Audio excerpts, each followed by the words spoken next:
Tom Grossi's in the building. I do hate the Vikings. Yeah. The Detroit Lions got Brian Branch. The Packers could have had Brian Branch. Mahomes just fires it and intercepted! P for the D! Going deep for it, going for it all. Caught! And nobody's there! Run! What happened, Bears? What happened? Who would have thought? I know. Look at us. Quick throw. Oh! No! Let's make some noise. He's gotta go finish the story.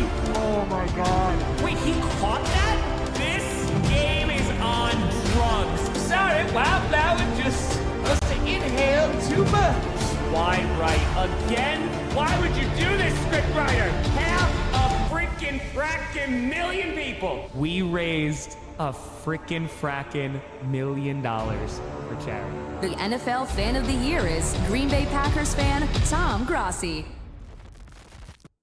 It's frickin' time.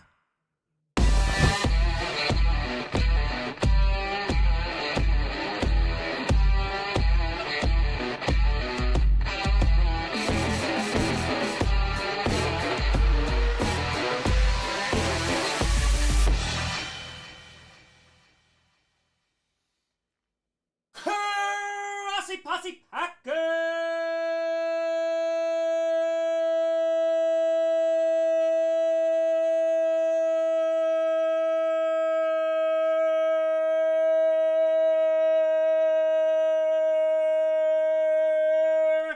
Nation, welcome to an episode of podcast where you don't have to Packers fan, but it sure does help. I'm your host, Tom. It's time. We finally made it to the penultimate season of Coach. We've done it. We're here. Let's get it. Grossi, how the heck we doing? How are we doing? I couldn't wait, so I binge coached season 5 in the North on Sunday. Now I'm here. Travis, I get it. I get it, Travis. I hope you enjoyed it. I hope you enjoyed it. I think we got 18.28. All right, not too bad. Not too bad. Well, we're going to flip the page here. We're going to write this little Coach season 5 for little notes here. Yeah, again, I haven't rewatched this one. So, Andrew, appreciate you, buddy. Thank you. Yeah, I'm excited to go back and watch this season. This season had a lot of issues. Just trying to put it out. 30 and 30 really set me back, obviously, because we put out the finale on July 1st, which, again, happy 30 and 30 day, because the finale came out 1 year ago today. So, that's pretty sick. Timber! Thanks for the 5 memberships. Appreciate you. Forbidden Door was phenomenal. It was so much fun. It was awesome. It was really, really cool. Hey, appreciate you, Travis. Let's go. So, yeah, we're going to get into it today. I'm hoping that... So, here's the issue. So, I thought I would be done with the rewatches by now. So, I agreed to be on a show tomorrow, so I can't stream the North tomorrow because just the content alone, it's 5 hours and 40 minutes. So I can't do Wednesday either. So I'm most likely going to do Thursday. I know it's the 4th, but I'll have it out there. People want to watch. Cool. I figured if we're going to stream for 8 hours, might as well be on a day that a lot of people have off, you know? Rosie, with a terrible and audible gasp when I saw you in a Kraken's jersey. Hope to see you in a Game of Climate Pledge one of these days. We'll get there. I'm excited. Ashley, with a fire start, a new job today. Hey, let's go. Excited to be home and watch some psychological trauma. There you go. That's how you end a day. That's how you end a frackin' day. Come on now. Congrats on the job. Matthew, Tom, just curious, how'd they get involved with MafiaCon? They reach out to or vice versa? Also, you do a video at MafiaCon.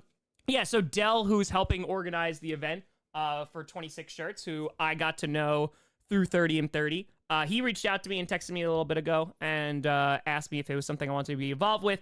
100% of the net, I think it's like the net profit. So like once they make their money back, 100% of the net profit is going right to charity. So I said, you just let me know when. I actually literally just booked my flight today. So I'm flying out in the morning, getting into Buffalo at like 10:30 in the morning, going to do MafiaCon, and then flying back later that night and driving home. So it's gonna get crazy.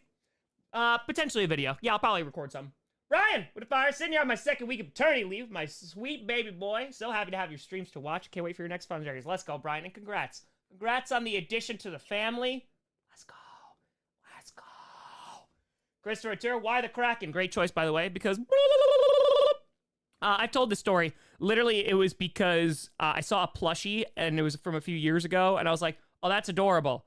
And they're like the newest team. Yeah, they're from Seattle. But okay. And I was hooked. And I could drive to Buffalo, but it's going to take me at least 6 hours to get there. So, yeah. No, thank you. No, thank you. So, right. But yeah, so it's been cool to watch the Kraken. I know they just signed a pretty darn good player today. So, Joe at 552. Tom, enjoyed your hockey video. ESPN has been lacking because they're trying to save money. By the way, we need to get you a teddy bear toss. Yeah. So that was the thing. I hope that people enjoyed. I hope people enjoyed the hockey video. Shout out to Justin. Did the editing on that. Just crushing that. But yeah, just wanted to get some thoughts out. Different type of video. It's the off season. Why not? And yeah, it was good. Justin helped out with some of the stuff for the International Stadium Tour too. So it was dope. Give to a Kraken versus Ice Kitties. Who you got? I mean, Ice Kitties right this second, but Kraken forever. You know, as you will. As you will. As you will. Jaden, as soon as I'm done with these rewatches. Yep, that's what they're going to happen. Gator, got to start with the South Saga, so season 5 is my first season of Coach. I'm excited to rewatch it tonight. Thanks for all you do. Hey, let's go. Let's go, Gator Loki. Great profile name, by the way. Now with a fire. Now you got to do is make a hockey version of the GCU sagas and have a crossover. That's it. That's what I hear.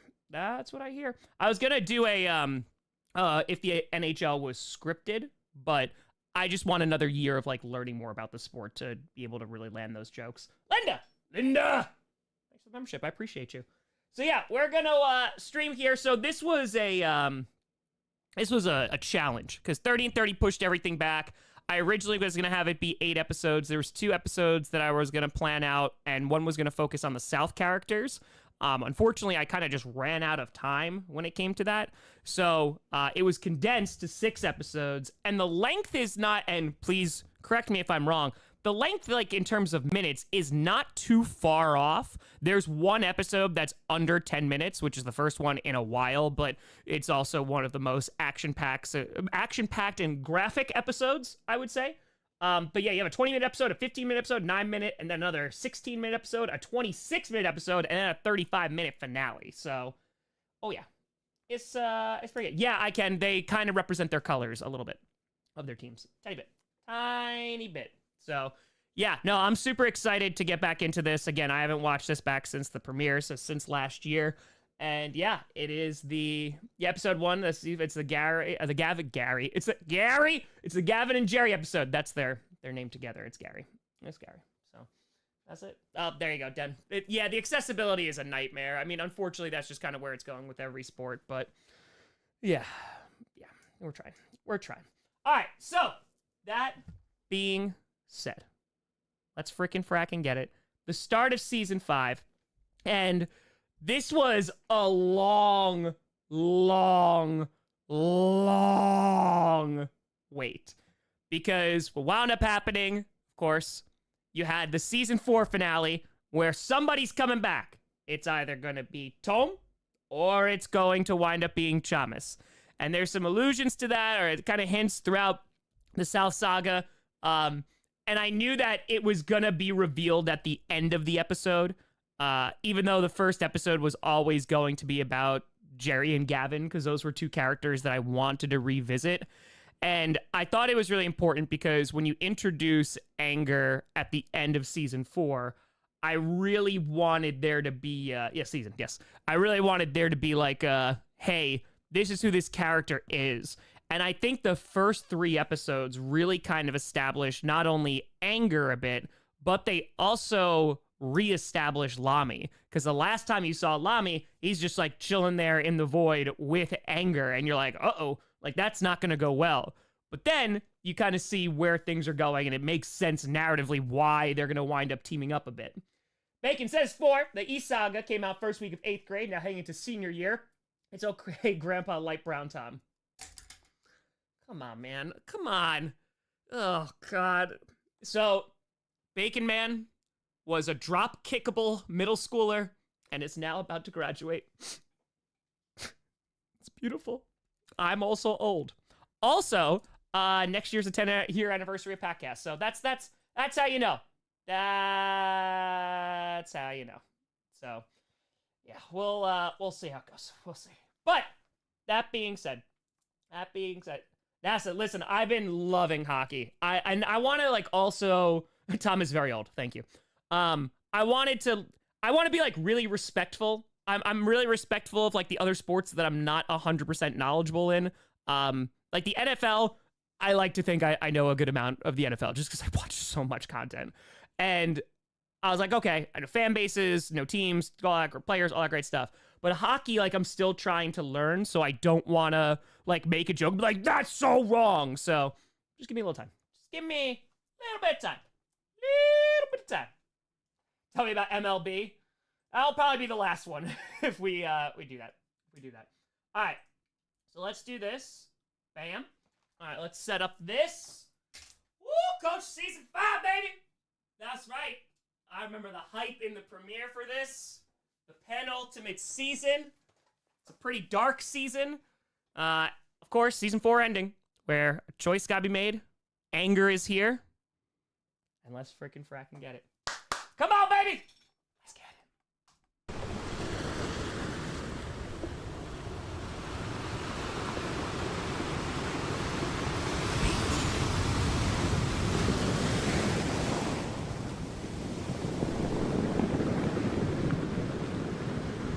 No, the sounds are right. Everyone have their keys? I always love the waves without the waves.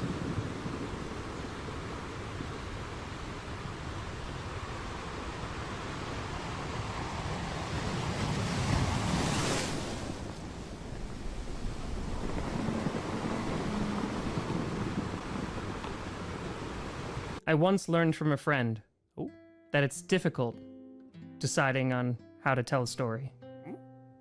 Whether to start at the beginning or the end. Lenny. But you already know the end. So I guess I'll start here. I was on a reality show. Kind of. I don't know if anyone actually won anything, but I got close. Nearly made it to the end. And in that time, I met a lot of people. And lost some too. I also met Gavin, a Seahawks fan. Oh! Needless to say, we had our disagreements. And then one night, he saved me. The Super Secret Alliance. Super Secret Alliance. I was planning on betraying him right away. And so when I found myself off the show, there was only one place I could think to go. And that was here. Can I join you on your couch? So by the way, all the guesses like before this, like I don't think there was anyone who expected a Jerry and Gavin story to start off the season. But these were like two characters that were pretty beloved from the West Saga. It was a story that I wanted to continue to tell. And this was a great way to do it because again, when you're trying to interweave Coach with the sagas, this is, you've seen throughout the sagas, like Coach has influenced it in certain ways, right? And you've seen the sagas influence Coach in certain ways. You see it more in Coach Season 4, where you really start to see the sagas like push plot points like the Bills Mafia and stuff with like Breck and Mac and all that great stuff. And this, at the end of this season, like this is like you have the ultimate, hey, this is how the saga and Coach are literally like butting up against one another. So, yeah. Here we go. Oh, Zachary! There, Tom! So our emotions have names. Love is Tom. Fear is Chamas. Sadness is Lami. And ambition is Daniel. Are there any emotions we've seen that have names that will be revealed later? I mean, there's really only like one other one that I would say right this second, but I'm actually still debating on releasing a name. So, we'll see. Oh, yes. Let me explain this too. So, this looks different. The reason being is because this was after 30 and 30. And so I shot this with the brand new camera. Yeah, I also realized that it was scriptwriter music. This is before scriptwriter.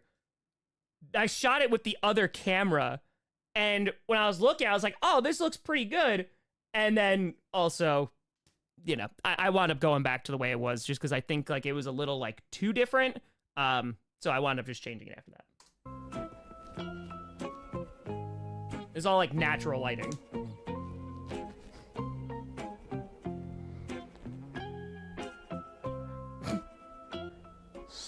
So, how are things?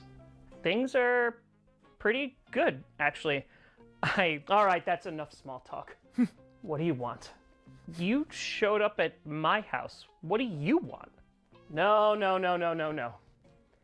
I have to repay the debt. The debt? Yes, for voting yourself out instead of me. So, let me pay you back, and I can clear my conscience and be on my way. Oh, you don't need to pay me back for that. That was... Oh, no, you don't. You may have a winning record over me, but wasn't gonna bring it up, but glad you did. But you will not hold this over my head. The only thing going over your head are Jimmy G's passes. True. But really, it's fine. No, it's not. So tell me what you want. Nothing. I'm happy that I did it. See? That's the problem. My happiness is a problem? Exactly. I don't know what to tell you. Tell me what you want. A beer. A what? You know, those things that you drink every postseason when your team blows it. I wouldn't be caught dead drinking a beer with you.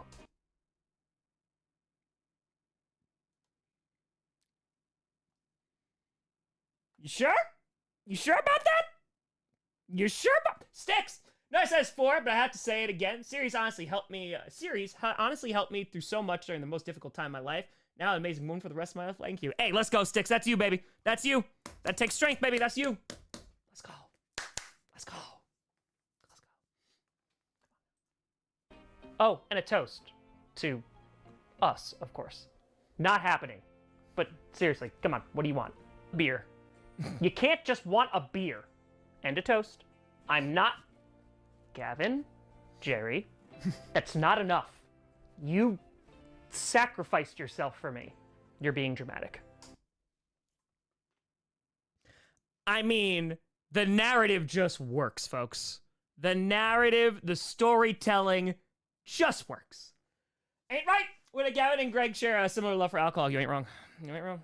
You ain't wrong. I know! So you mean to tell me that the only reason that you're here is because you need to pay me back. But we had the super secret alliance. Oh, that wasn't real. Nathan. Oh. It was to me. Greg. Your order's up.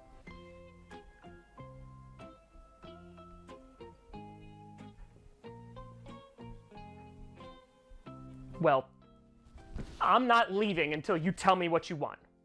Okay? Okay. I hate the audio, how it came out. Yeah, that was... These were the different... So these were the lavs I was using, too, with 30 and 30.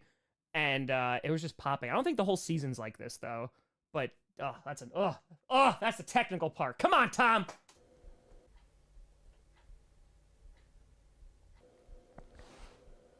Who was filming this? Though, I do need to go home. I'm pretty sure I left some food in the fridge before the reality show started. Oh. But I'll be back tomorrow. Okay. Okay.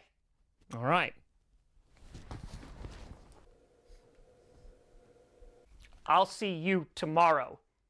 So, think about what you actually want. Sure thing. Sure thing. Okay. Jerry?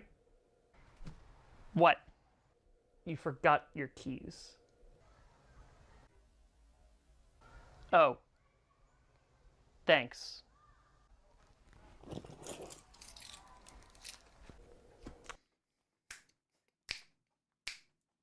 Foreshadowing, doing so much for... Like, literally, there's been, what, 4 minutes? 4 minutes of Gavin and Jerry, like, actual episode, and then literally how much foreshadowing for what's about to happen in this episode and by the end. There was a lot. The toast to us, wouldn't be caught dead drinking a beer, the keys. Oh, you sacrificed yourself for me. Jonathan Fire Tom got Cage the Elephant, self-titled vinyl. Gonna go to their concert next Friday. Ooh, I heard they're pretty fun live, so enjoy that. I listened to old Cage the Elephant. They're solid. They're good. No problem. Okay. It's going home, Bill. Tomorrow. Oh, and Jerry? Yes. The vote and now the keys. That's 2 things you owe me for.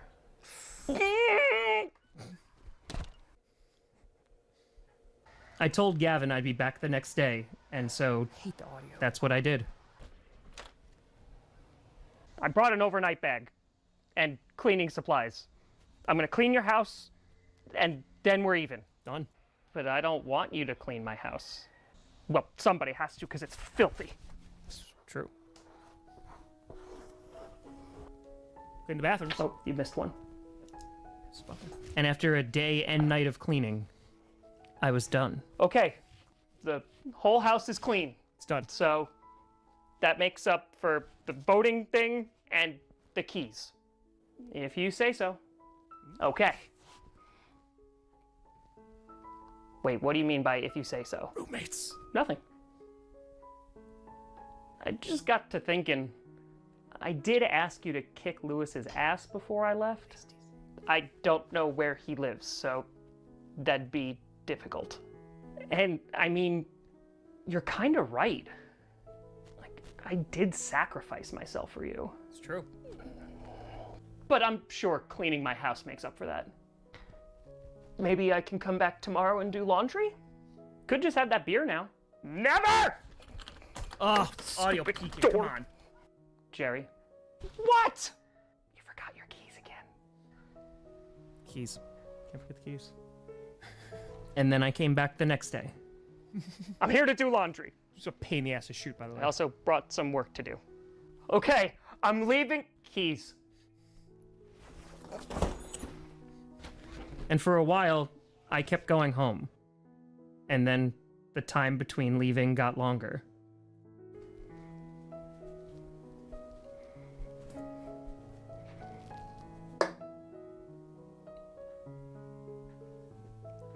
I'll drink this, but I'm not toasting.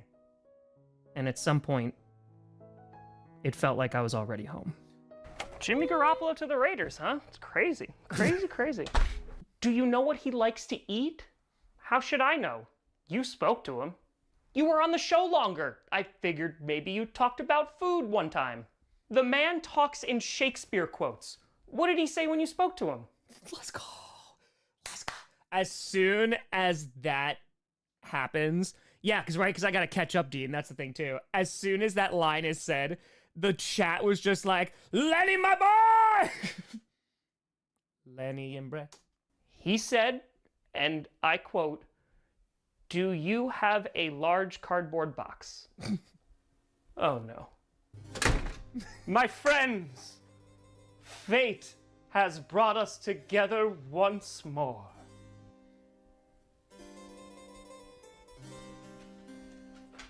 Like an umpire at a baseball game. You want baseball content? And that was a monologue that I told in front of a fern and a willow tree. So you've been traveling a lot, Lenny? Yes, for my traveling show. Lenny! Exclamation point. Of course you have a traveling show. But enough about me. It's so good to see you both. How are you? Doing really well. The house is spotless. I will say, this is the cleanest stage I've performed on yet.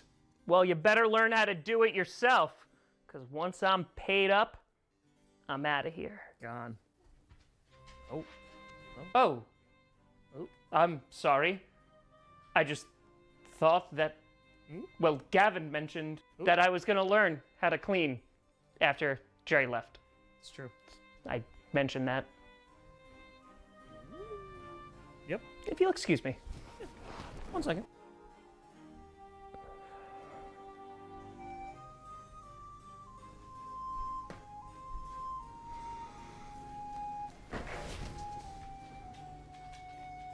Jerry, if I may. It's not a Shakespeare quote, is it? No. Well, yes. Love is a smoke and is made with the fume of sighs. What? Sorry, you sighed, so thought it was applicable. Lenny, read the room. Jerry, I have lived quite a life. What a life. In fact, when our show started, I was a completely different person. Meta. It's so meta, it hurts. Hey there, I'm Lenny, running this little shindig. I I'm sorry.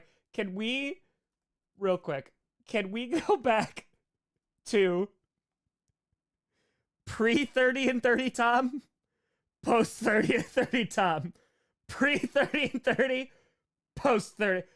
Oh boy, I know it was like a year and a half back, but Max literally called me like one day during 30 and 30, and he's like, I am watching you age live every single time you put out a video. Yeah, this is just post 30 and 30, so yeah. And if I'm being frank with you, which is odd since my name is Lenny, 10 out of 10 joke, 10 out of 10 joke. I feel that my life really didn't begin until that show. It's true. And I have a feeling you feel the same way. Shakespeare says, if music be the food of love, play on. Play on, Jerry. They can't because they keep on losing in the Super Bowl, sorry. Now, I shall take my leave. Your neighbors were throwing out a refrigerator box. I'll see you soon, Jerry. Yeah, you will. Ooh, yeah, you will. So that's when there is also a lot of panic too, because after that, the I Have Lived a Life, Sid just mentioned it, the chat was like, oh God, Lenny's gonna die. Like, he's gonna die, like, right now. Ugh. And again, thankfully, like, I noticed, you know, that was kind of hinted throughout, and I was like, I would never, ever continue to do so to an infuriating degree just to absolutely mess with everybody. I would never. Thanks, Lenny. Away!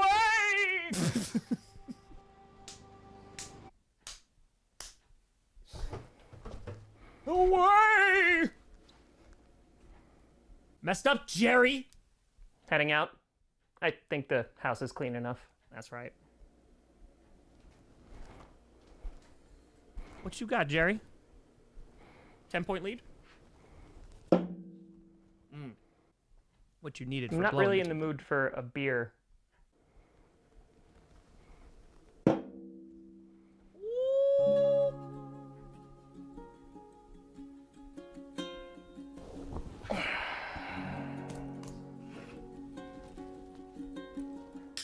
It's just a happy episode. It's just a loving, happy episode. That's it. Tiger at a fiver. So is it weird I forgot my keys today when I usually don't the day of the stream? Coincidence? I think not. Just watch out. Malatir, ChatGPT says you have light brown hair, Tom, and this is why AI needs to go away. Not for Skynet, not for, you know, all the terrible things and making people lose their jobs or killing creativity and or the internet. No. It's because it's wrong about my hair color. That's it. What's the occasion? To us. You got the toast. Different context written in different ways. To us. I enjoyed writing the script. So, I guess that's it. You finally repaid your debt. I don't know. Might stick around for a little while just to be safe. Just be safe. Good. Because we are definitely not even. What? I sacrificed myself for you. Very dramatic. And there it is for a second time. And just like the rule of 3, say it one more time. Very dramatic. We traded Russell Wilson? We're screwed. We're screwed. You're so screwed. Beat the Broncos and Russell Wilson. Couldn't be happier. Trey Lance is hurt. We're so screwed. Don't worry. You'll always have week 1. I was actually really pissed about that cut to the same one, but I just did not have, I didn't have the footage. One of the, like, the piece of footage got messed up. So I think it was the audio or something. So for me to have it cut back to it, but basically this is the reaction. Like, this is the reaction videos, and it's playing in on that. So it's even tying that into Coach as well. Specific colors, blue was obviously for Gavin, and I had orange, but it looked kind of red, so it was just supposed to be similar to their colors. We lost another quarterback. You know what that's called? Karma. Who the hell is Brock Purdy? Brock Purdy is amazing! See? One of us can kick Lewis's ass. Hey, look, I kicked Lewis's ass. Us against each other for the playoffs. I'm gonna burn you to the ground. Hey, I just want to let you know that whatever happens in this playoff game, you suck. They put in Zeke at center. At least we didn't embarrass ourselves like that. Pain. Nothing but pain. Oh, did someone lose another NFC Championship game? Eagles lose the Super Bowl. We would have beaten them if we had a quarterback. And that's it. That is the end of the first episode. So I really just wanted to open it with just a lot of love, which I think is a hint to characters you'll see later in the season. But, you know, I think after just all the doom and gloom of Coach season 1 through 4, but particularly 2 through 4, it's really time to just, let's get into positivity, folks. Positivity. You sure you have everything? Yes. Phone? Yes. Wallet? Yes. Gavin, let's go. We're gonna be late. Keys? Yeah.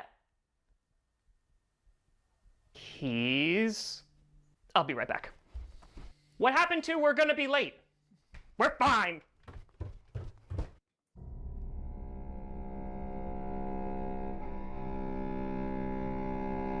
I actually love the way this looked. That was my favorite shot that I can. Also, shout out, the biggest shout out to Daniel. Let's talk about this.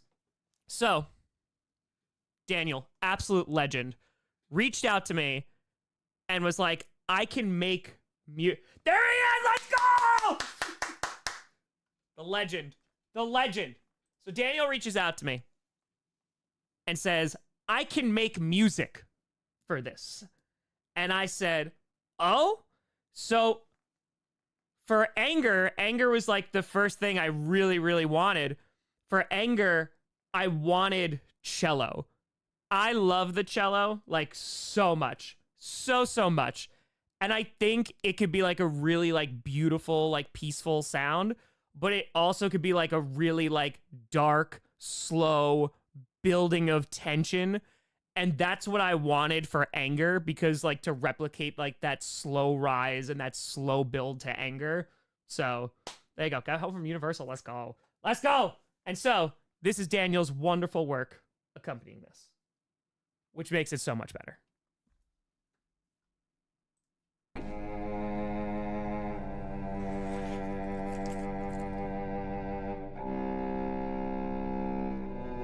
I can literally hear you breathing. I'm gonna find them.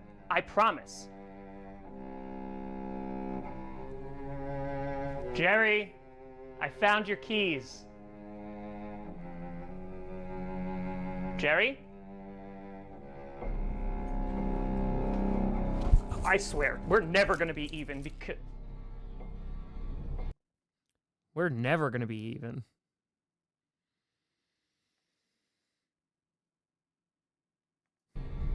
Jerry? Love that shot too.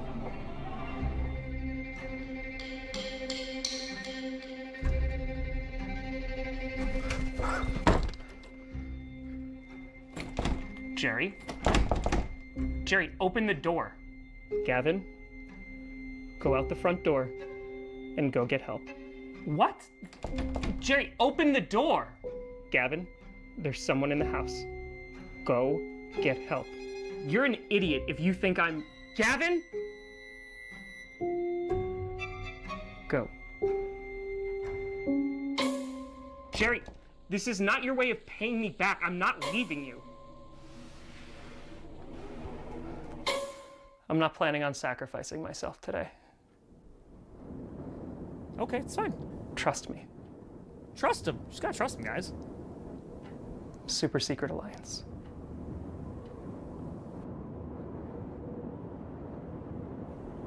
I will be right back. I got this. He's got this, guys. It's not gonna be a problem. I got this.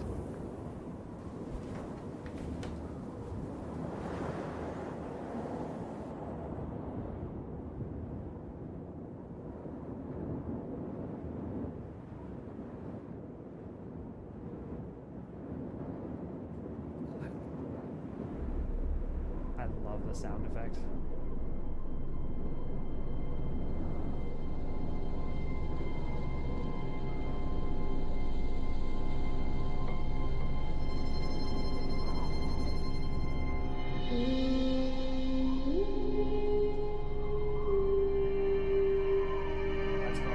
Let's go.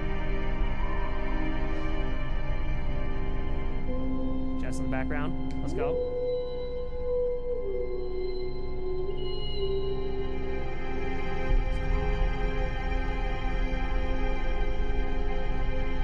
Oh, by the way, I also want to, I think Andrew, you just said that too. That like anger looks kind of ridiculous, right? Like my man is in shorts, a t-shirt, and like an antler mask. And now there's ways that I make the antler mask look more menacing than it is, but he gets pushed out like when Tom's a kid. So he's gonna not really have the best fashion sense because he's dressing like a kid.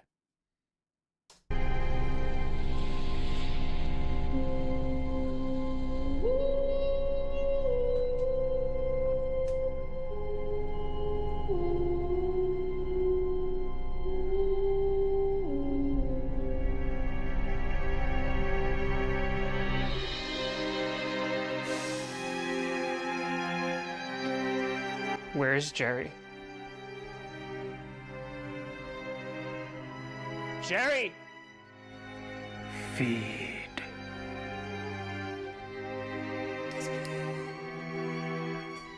Stay away from... Jerry! Great camera work. Do you want to hear a story?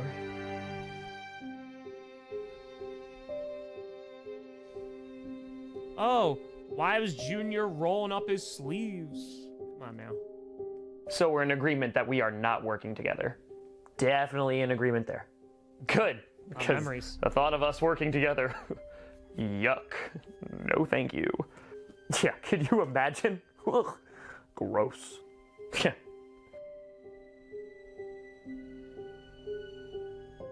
All those insecurities, baby.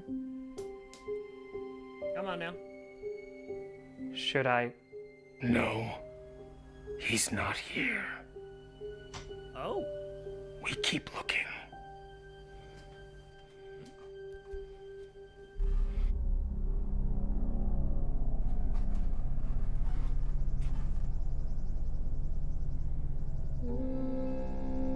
I'm sorry.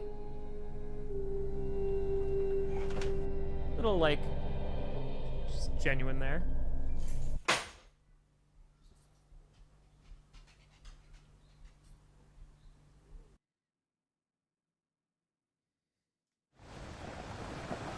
Oh. Forgot. There's an ending.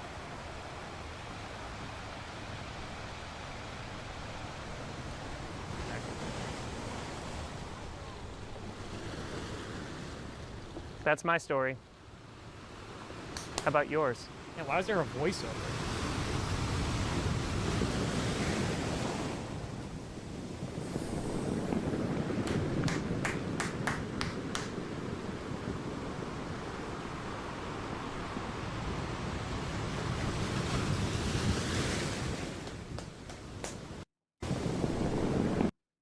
right into more waves. So, yeah, the red text, 10 out of 10. 10 out of 10. So, few things there. So, in that last scene with Gavin and Lami and Anger, he's talking about he's not here. So, immediately, like, had to say they're looking for someone. And so then it's like, okay, well then who are they looking for? And so that was going to be part of the, I guess, like the unraveling of the season. Like that was going to be one of like the background stories of, okay, there's Anger, obviously looking for somebody. But the way that I also have like set up this season, because I had to make it shorter episodes, instead of having that break you would usually have in Coach, where look at season 4, right? You see some characters, you see Ambition and Junior in all of the first episode, and then you don't see them again until episode 5, just because of like the time that I have to do each of these. I just like, I can't fit everything in there, and it needs to make sense, on like a weekly basis. So I was like, all right, I want to kind of turn that on its head this season. That like, no, you saw Anger here, you're going to see him in the next episode, you're going to see him in the next episode, and it's going to be like this constant thing and that constant threat that's there. Turp. I don't know, me personally, I would have eaten them both. I feel you. So, talk about why Gavin was spared. So, Lami, this is what I wanted Lami to do too. So, Anger took care of Jerry, obviously, because he's on the beach. So I wanted this to be a demonstration of both Anger and Lami, because with Lami, we really haven't seen really kind of what he does actually. Like, it's very much alluded to in season 3 that like he's like obviously feeding off of joy. And then when he meets Tom in the void, there is that, oh man, same exact thing is going to happen. And here I wanted to make like an example of like, no, here's what Lami does. And it's just like putting all those insecurities in there, literally like robbing them of like their joy. And he doesn't need to kill him because like Lami got what he wanted, and Anger just does not care. Anger's looking for one person, entity, whatever, and it's just like moving on. So Lami basically, quote unquote, killed him, but similar to what you would see like an end result of what Junior would have been at the end of season 3. So yeah, Gavin's could die later. Spoilers, it's not. But yeah, there was no reason to kill him because like Anger's not doing this like to like he's trying to there's a mission. Like he's just trying to get it done. So then the next episode, woo, we get crazy. And yeah, and so then it's also revealed. So the way I wanted to tell this whole story, and like why start with Jerry and Gavin? Why start with like this weird narration of the episode? And I wanted to tie it back to Jerry is telling a story. And in the beginning, I was like, yeah, he's telling the story on the beach after he's died, and he's talking to Chamas. So there you go. A whole lot of love in that first episode too. Whole lot of love. Whole lot of love. So then it's also, okay, oh crap, Tom chose Tome. Oh. That's gotta get resolved. Oh, Q?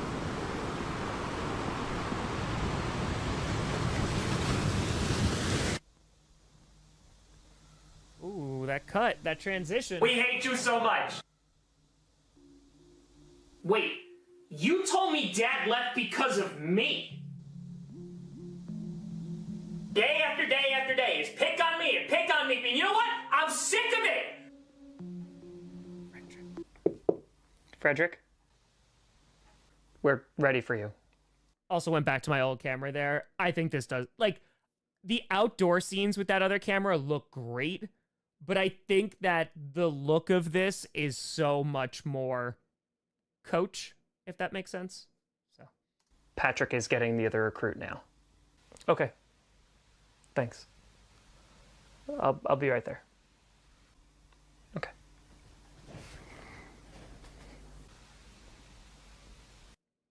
whole point of Lamy working with Anger is garbage, but you don't know the reason why. Why didn't Anger just kill him in the void? It's almost as if there's more show to be had. Insane.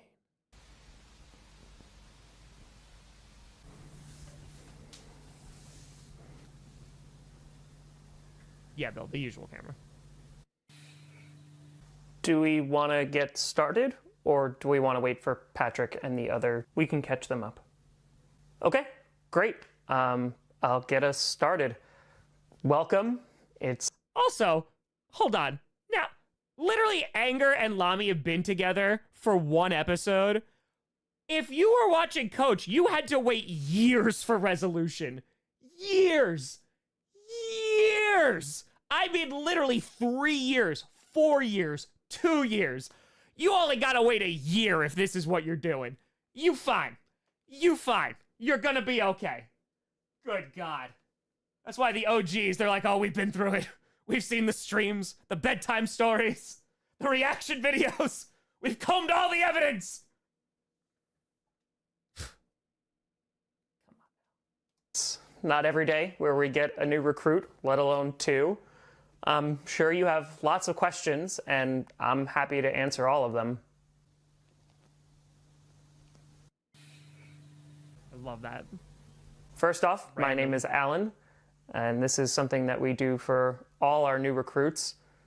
That was with someone we know. No. Patrick's just the name that was established in the last one. It's Josh Allen's name, middle name too, so that's why it's Josh, Patrick, Allen. We'd like to go around and explain our why we're here, and what we're trying to do as individuals and, of course, together. Oh, you're talking about who he's talking about? Yes, you know. Yeah, who he's directly talking to. I love this episode so much. I was in a pretty rough spot when Frederick found me. There was an accident, and I was in a really low place.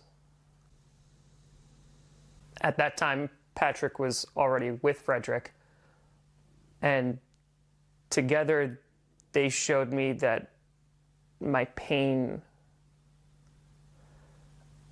it didn't matter. And all of the struggles that I went through, none of it was real. And while all the hurt I felt real.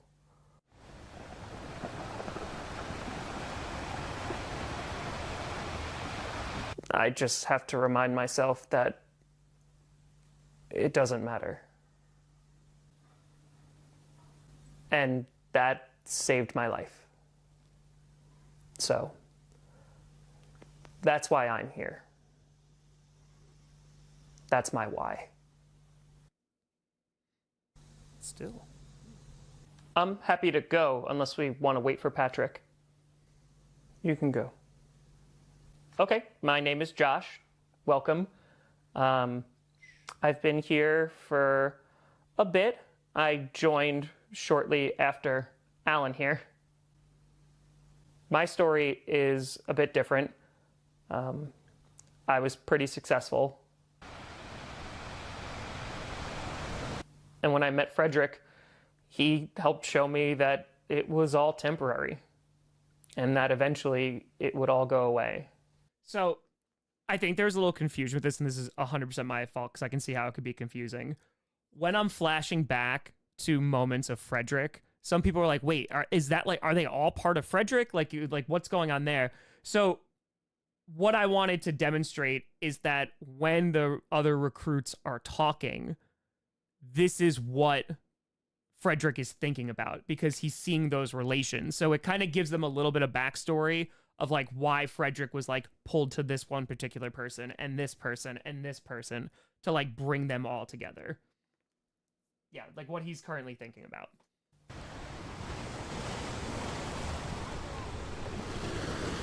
Yeah, it's tough. And so I gave everything up.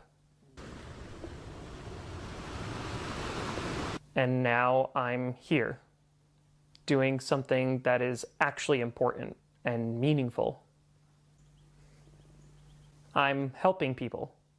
And the more people that we help, maybe together we can find out what truly matters. This is the part where Patrick usually tells his story. Where is he, by the way? I thought he was with the other recruit. I could go check.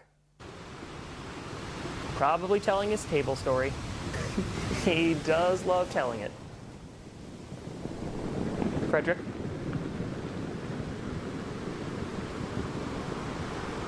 Frederick? Yeah. Sorry. I can go.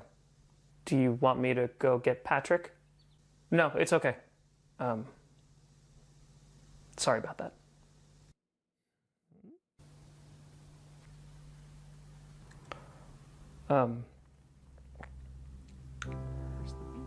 I had a family, and I was the odd one out, which is funny because turns out one of my brothers wasn't even my real brother.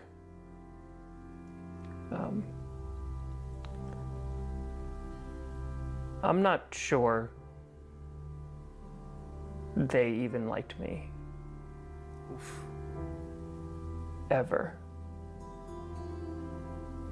And then my dad left, in which my brother said I was the reason. And then Dad came back, and I'm not really sure he liked me either. Different telling of the I beast. hit my brother with a car and put him into a coma. He eventually was okay, but I don't know if I've ever forgiven myself for that. And then my dad died. Frederick's been through it. And then my brother died. Oof. And when they were gone, it fell on me to take over. To be there for them. And I really, really thought that I could. Oof. But I was wrong. But I tried. I tried.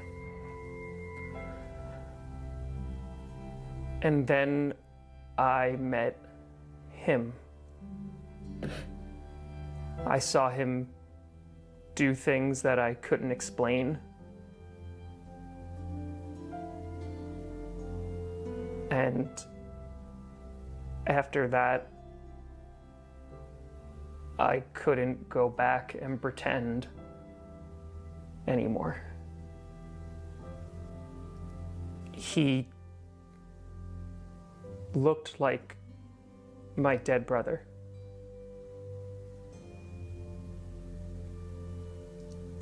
And then he told me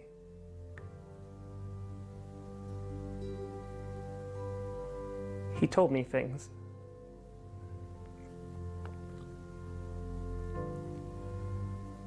And after all that, all of that pain that I went through,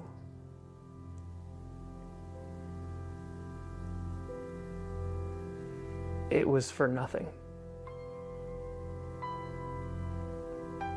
My family didn't care about me, but I still felt everything. And after meeting him, I realized I didn't have to feel it anymore.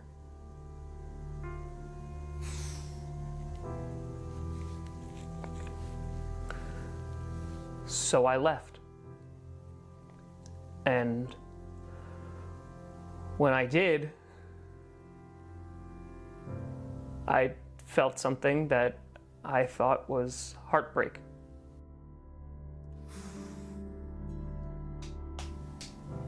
But it wasn't.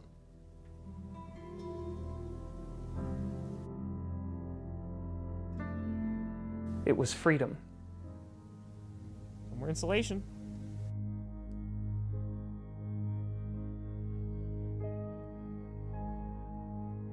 I wandered around for a little while, and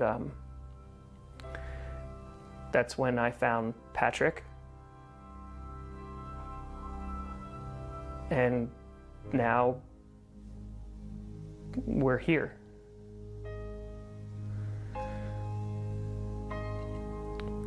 And now we want answers. I want answers to questions like, what's the point of all of this? Because if nothing is real, then nothing matters. That's it.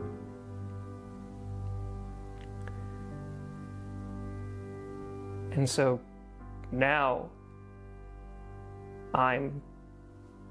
we are gonna find this man in orange. And when we do,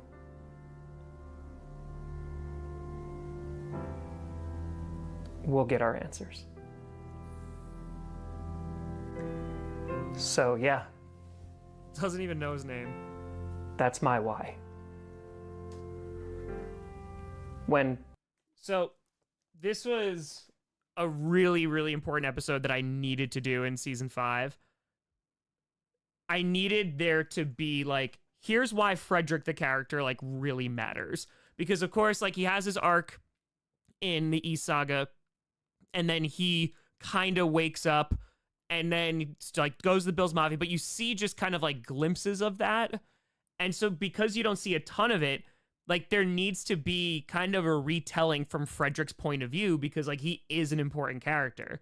So for him to, like, recap it and explain, like, no, here's why, like, here's what I've went through, and I was holding on to all of that, and then I had an opportunity to be like, nope, I don't have to, because it doesn't mean anything. I'm going to choose that. So it also introduces, like, there's a bunch of conflict, too, like, within him about, like, yeah, I made a choice to just, like, shut it off, but is it, like, really gone? So I wanted to explain that, and then what was about to happen is going to happen. Breck and Mac get back, you can hear, his name is Chamas. Oh, that was the other part. I wanted to, like, explain it. I love that line so much. I wanted to explain it because it's, like, also, like, this big triumphant moment, or at least what he thinks, for Frederick, of, like, here's how I conquered it, and here how, like, I'm looking for answers, and here's what I'm gonna do, and I'm gonna find that man in orange. And for the audience, it's like, oh, like, that, you're not even, like, you haven't even scratched it. So I wanted it to be kind of a barometer of where Frederick was, because I think that phrase of, like, oh, he's awake, that it doesn't really even mean, like, much to him. Like, yeah, sure, like, maybe more than others, absolutely, but bro, like, he doesn't even know the guy's name, and that's something that for viewers, they've known since season 2, right? And so much has happened, and so just to again show them, and, like, show it, like, he's not even close. And then, okay, you want some answers? Like, this is what happens when Saga characters, like, go looking for answers. That's my why. When Breck and Mac get back, you can hear, his name is Chamas.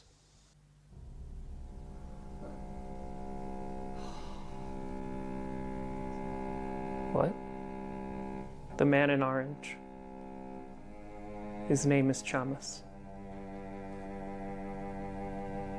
How would you know that? Do you know where he is? The lighting in this Hey! episode. The lighting in this episode, and none of it was planned. I tried to make I was like, no, let me try to just do this. This is all natural lighting up here. And so literally I noticed it while I was editing, and I was like, this is phenomenal. We want answers. Where is he?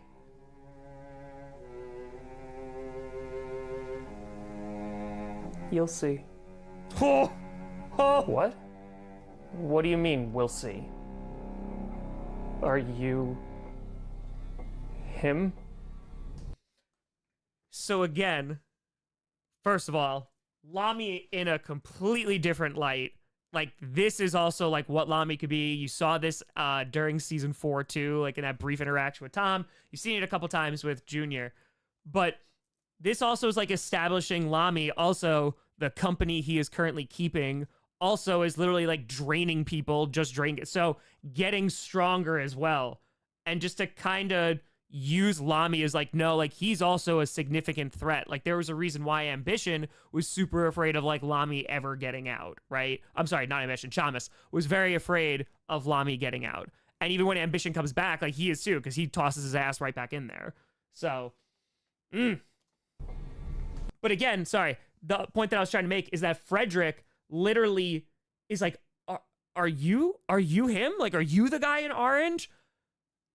And it's a ridiculous question because obviously, as the audience, no. But Lami doesn't just say no. Are you... him? Yes. Oh. But...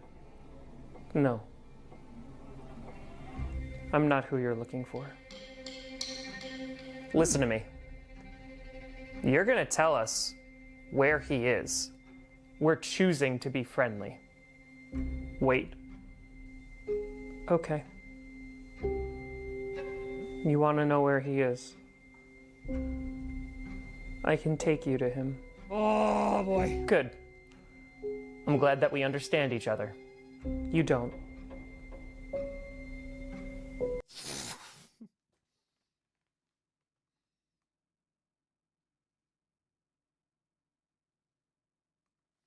You don't. Nope. Nope. We understand each other. You don't. He's just You think you do, staring at him. but you don't. Oh, the lighting. Okay. I'm starting to get a little sick of you all have been living happy lives in here for so long. And the only reason that that's happened is because we let you. But that's over now. Excuse me? I need you to answer one question for me. And then you'll take us to him? Yes. I will take you to him. He's on a beach. I can hear it. Do you know where the blood demon is? A what? The blood demon. He has other names, but can give you whatever you want. No. What are you talking about?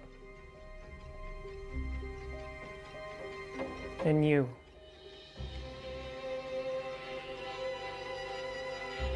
Do you know where he is?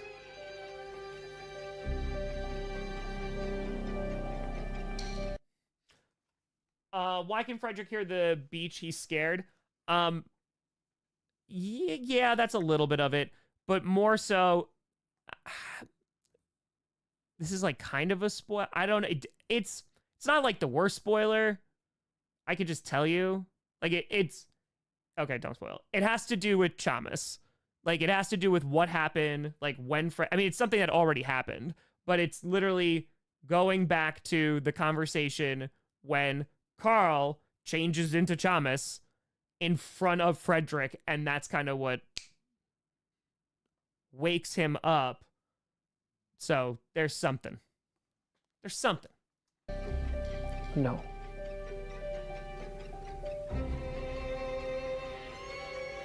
I Oh. see. Lighting. All right, enough. Take us to him. Okay.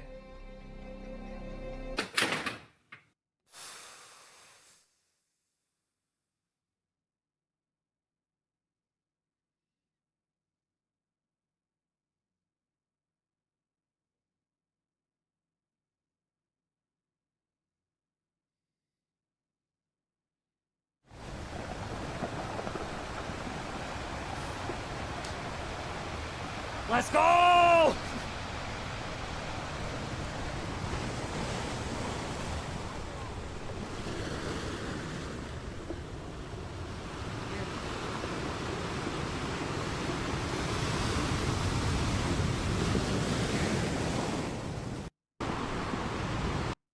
So also, I wanted the first 3 episodes to start with the beach. So you might see that is kind of consistent throughout. But yeah, so yeah, of course I'm hyping him up. Come on. Nanite, welcome to the boss. Appreciate you. Yeah, I really like this episode because it does 2 things. One, I think it makes Frederick's story more important and kind of pushes it to the forefront. 1.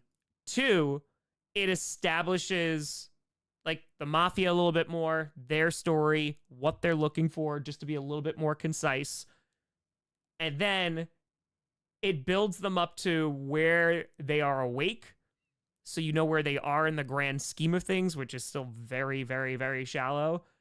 And then it completely shifts over to Lamy. And I like just in the few explanations that Lamy gives, that is a significant amount of time and like things that have happened to Frederick for him to get to that point. And Lamy just gave him 100 times more information that he would have ever found out on his own. And he just does it as, again, like throwaway lines because like that's how they talk. And like that's kind of the conversation that they always used to like to have around Saga characters. Like they'll just drop lore. Like, yeah, like whatever, like this is fine. So I think the fact that Lamy then is like, oh, this is a darker version of Lamy. I love how they do it. You know exactly who they're looking for. Like that's not the mystery of the season. The mystery is like, oh damn, like why are they looking for the blood demon? And it also gives that information to the Bills Mafia. Sergeant! Welcome to the posse. No, Mike, you would have died.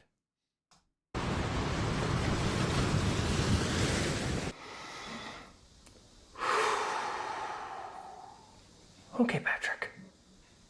You got this. Morning, Josh. Morning, Patrick. Big day today, huh?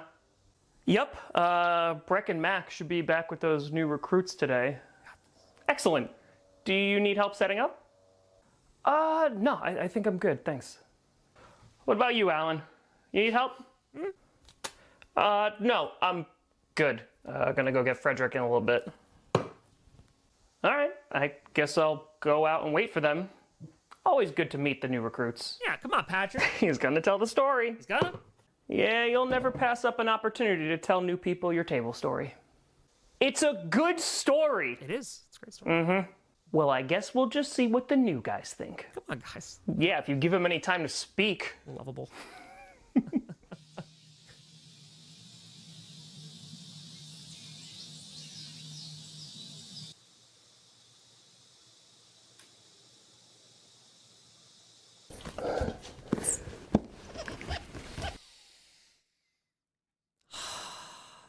I am so proud of that cut.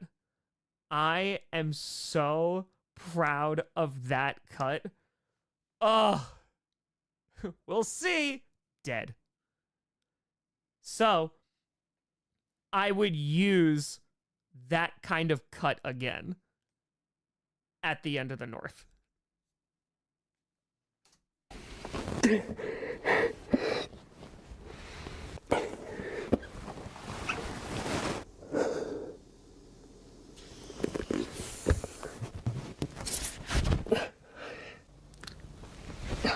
like, oh, all right, those mafia's going.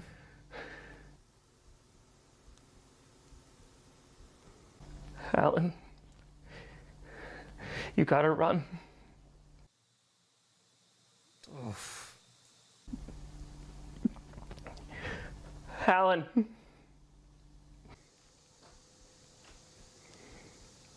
Or when people ask for action, I'll give you your action.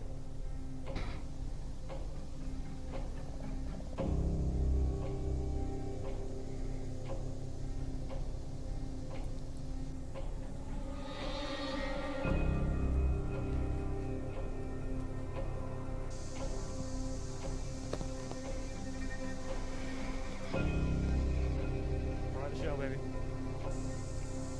No more Alan. It's my heroes. No more you. Your search for answers has led to me. Are you satisfied? Please. Oh, Jesus moly.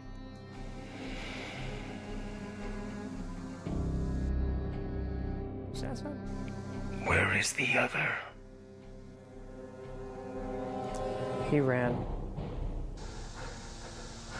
Oh, Frederick.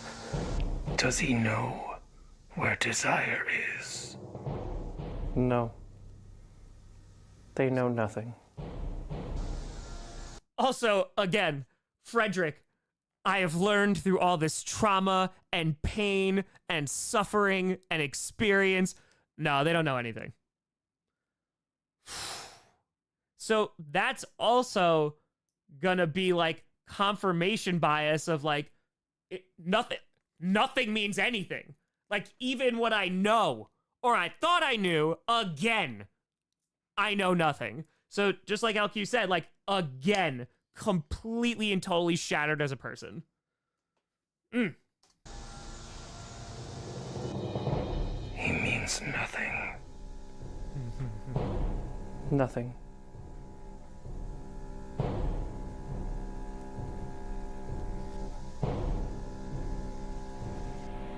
You're Home. You told me I was nothing. And you were right. Lamy originally let Frederick get away, though. Well, no. So that's the part that. So this is. I'm so glad you said it. Thank you so much. So in the second episode, Lamy is staring at Alan the entire time he's talking. And there's a slight little scene where Alan is like, you good? Like, you're just, like, legit. Like, when he, like, locks in, he just starts staring at Alan.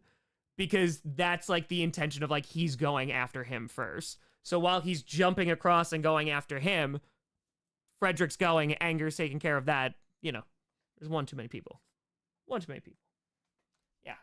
Screw Alan, man. But now, I'm More. Yes. They cast me out. Yes, they did. And when I was gone, They did it to me. Oh, it's like there's a strong relation between them, and it makes sense why they would team up. you were hidden away. And then I got out.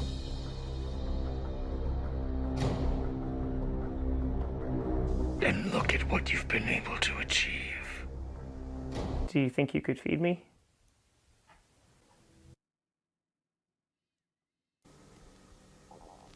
I was there.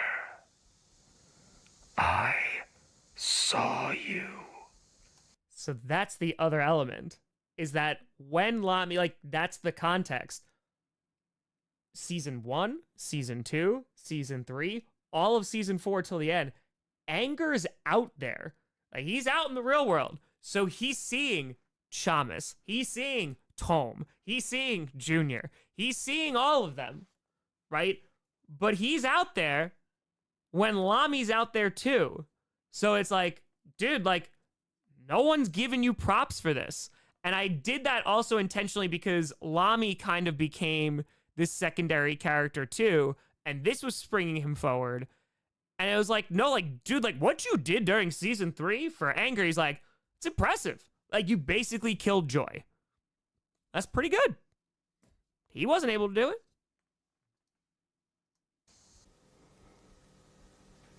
I saw what you could be.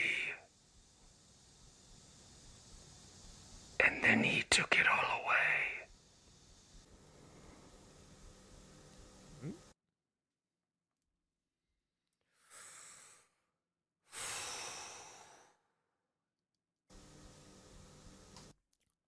Also, yeah, Lamy hates ambition. Anger hates desire. It makes sense! Guy getting gaslighted in my own chat. They were afraid. Yes. Afraid of me. And with desire. We can kill them all.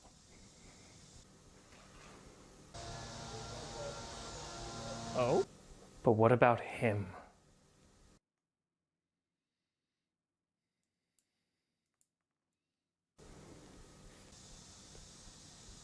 When we're done in here, he's mine. We're done here. Not really a great answer, but all right.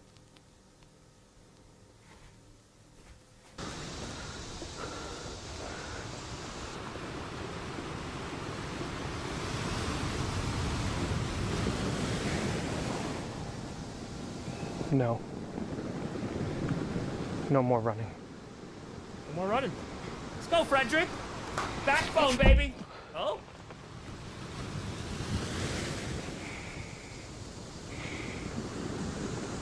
I'm Nothing.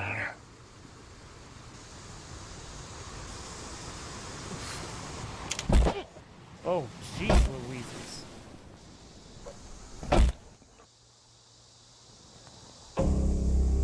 Want more action in the GCU? I got you.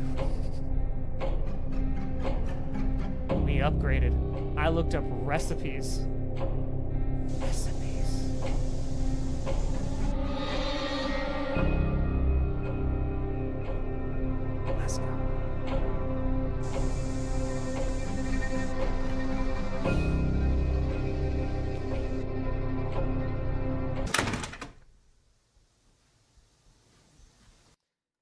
So, I also wanted to build it up because I just built up Frederick. I just build up the Bills Mafia. So it makes all the sense in the world of like, oh man, I'm excited about their story again. This is gonna be great. And then I kill them. Because, okay, Bills Mafia dies. All right, but like we didn't really get to know them. We got like that little flashback in the beginning, nothing really there. Okay, there was no like stakes, there was nothing to draw on. But Frederick, he got away. He got away. So his story is going to continue. Maybe the Bills Mafia will come back and we'll see how it goes. But then I kill Frederick. And so there is a holy crap element of, wait a minute. Like you just, like I was excited for their story and you just killed them. And there was a little bit of like, okay, that's a decision. You know, maybe a little Game of Thronesy. But their story literally continues this season. So I needed Frederick and the Bills Mafia to die so they could go do their story. Frederick is now armed with a significant amount of information that he just learned overhearing a conversation between two things that he has no idea about. So he still has no clue, not even close. But he knows more, probably more than he should, and that is going to lead to him and others doing things that they probably shouldn't.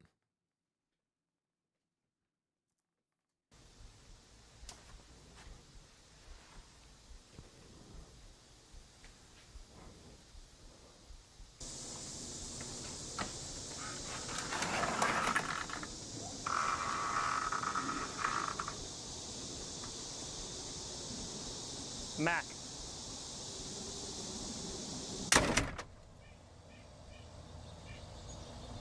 They're dead.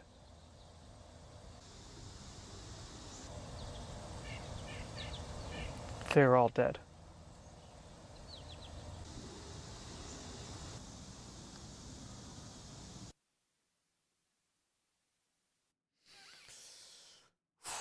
So that's also where I thought it was interesting. Oh, sorry. Where I thought it was interesting. It's Elijah without a collar, so some time has passed. Don't worry, we'll get back to that. Raymond's there because he came with them because that's the end of the South Saga. And now it's like, well, now what do we do? So now it's 2 West characters, 2 South characters. Collectively, they don't know a lot. But where do they go next?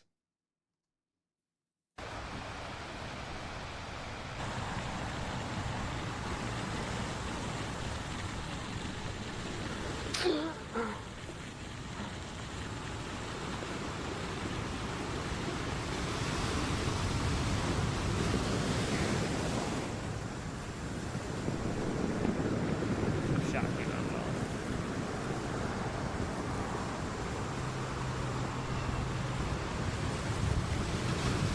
You.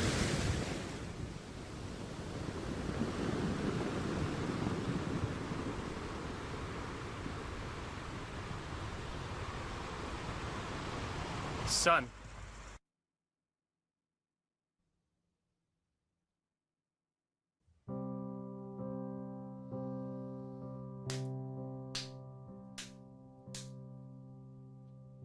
Oh, damn, it's Joe!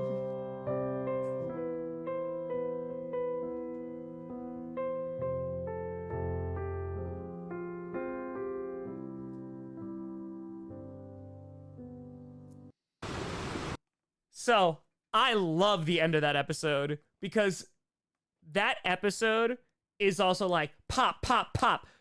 Mafia's dead. Frederick's dead. Frederick wakes up and he finds Chamas. Oh God, because Chamas is left on the beach. So finally, Frederick can get exactly what he's wanted. It's literally been up to this. And then his dad's there. Woof. Woof. And so now, this episode, I wanted to figure out how to do this, but the pacing and like structure of this episode, it was so difficult to like try and form because this is just all shot in the past and it answers questions because at the end of season 4, which ends on the most like uplifting note possible, Junior walks in to Bruce and Springsteen's and Springsteen knows who Junior is. And it's like, well, how did that happen? How do they know each other? And so this is going back to season 2, like the premiere, when Junior is killed by Chamas and thrown back into the crawl space. What happened with Junior? And this is what happened. But first, let's get some high quality H2O. Be right back.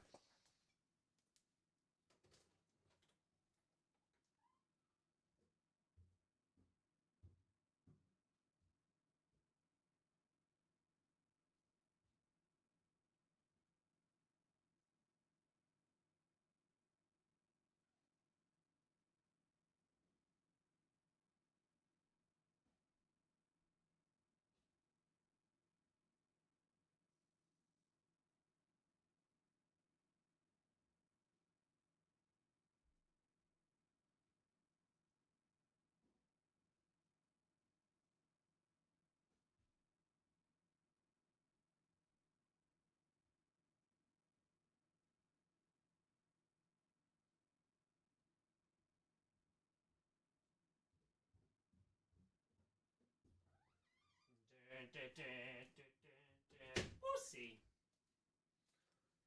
Ugh. Chair. Chair. Chair. All right.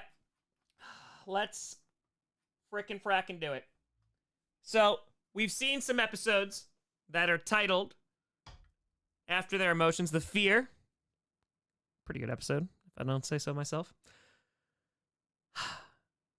We have a couple others that are on their way.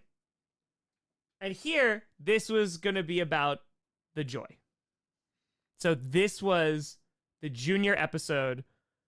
And, like, the best way to tell this was to do it, like, from the past. Let's do it. Oh, yeah, Ethan, that's also another reason why, there's a very intentional reason why the last episode wasn't called The Anger. In fact, it was called Wrath, or The Wrath, because that is one of the names that Blood Demon calls him when he first talks to Tom. So, that's it.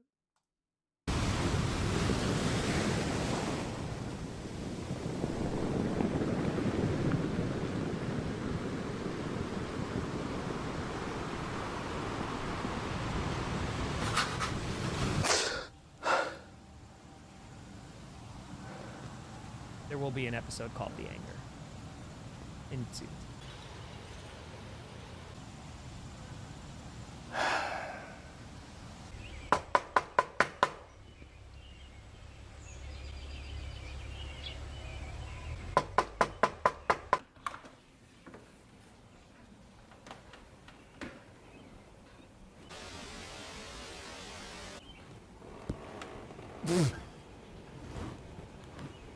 Junior?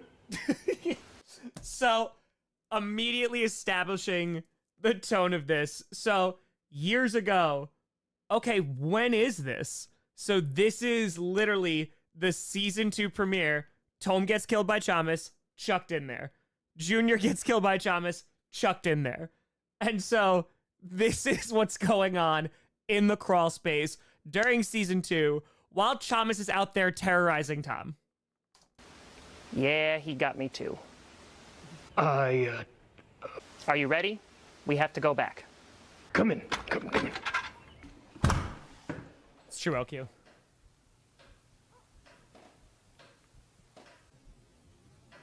You know, we really shouldn't waste any time. Chamas could be... I really hate him. There's worse. Okay, you ready? The door. I'm a bit busy. What?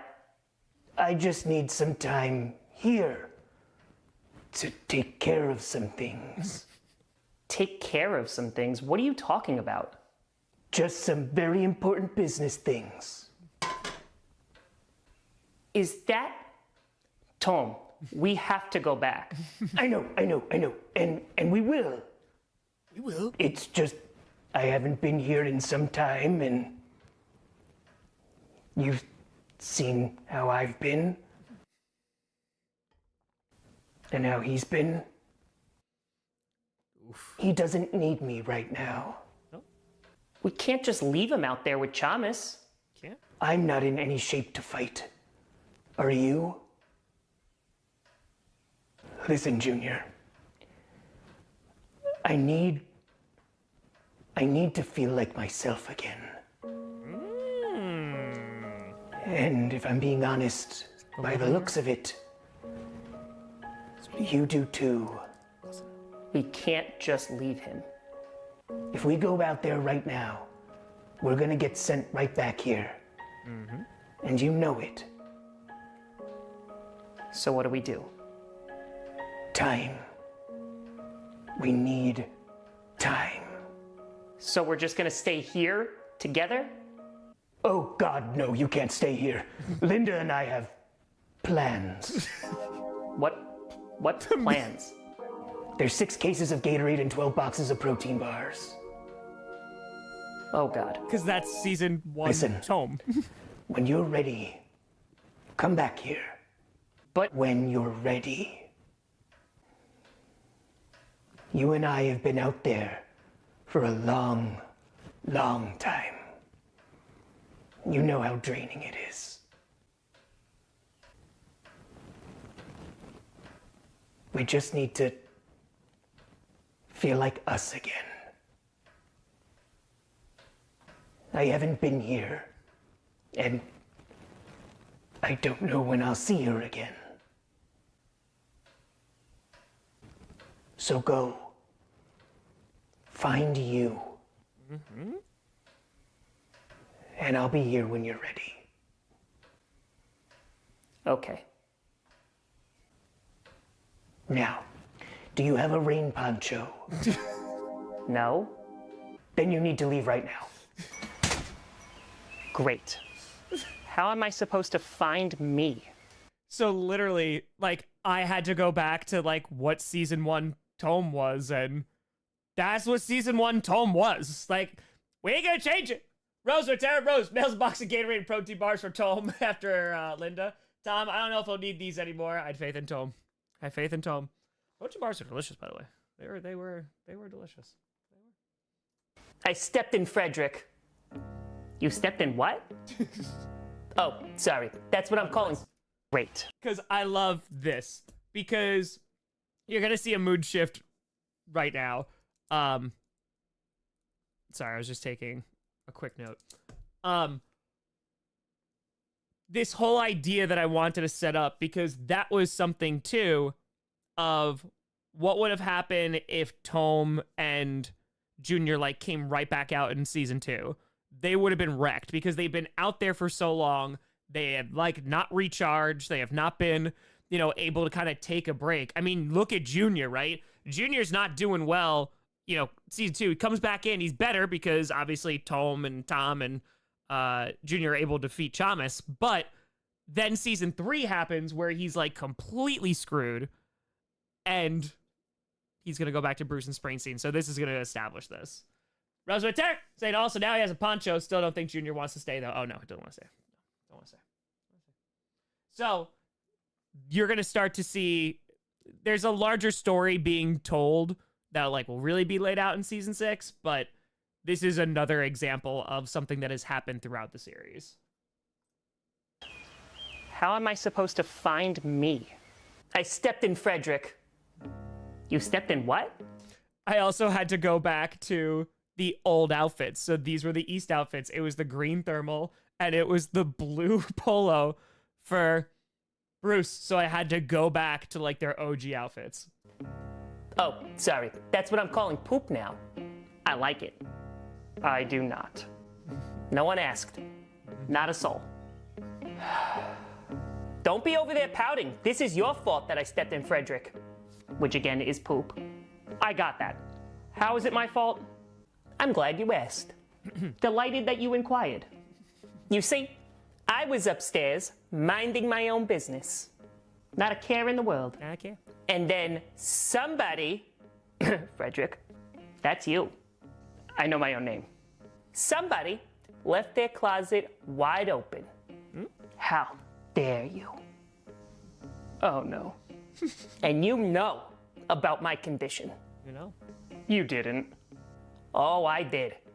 You know that I have bathroom blindness. It's true. That's not a thing. Okay, I do want to put a little bit of a content warning here.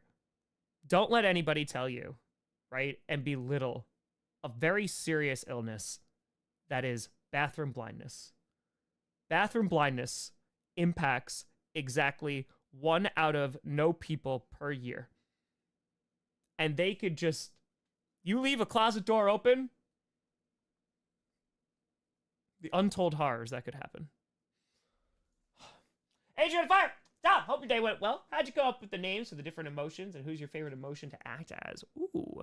Chamas was originally, because I still wanted it to be, like, somewhat related to football, so it was, like, the Chicago Bears version of me, which would be terrifying. Oh, my God. So, like, Thomas and Chamas, that's easy.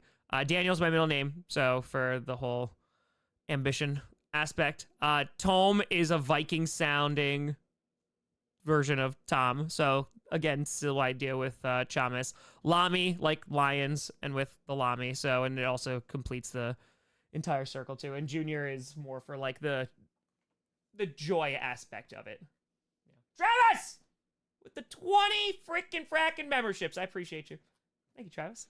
Thank you, and thank you. Let's go. Let's do it.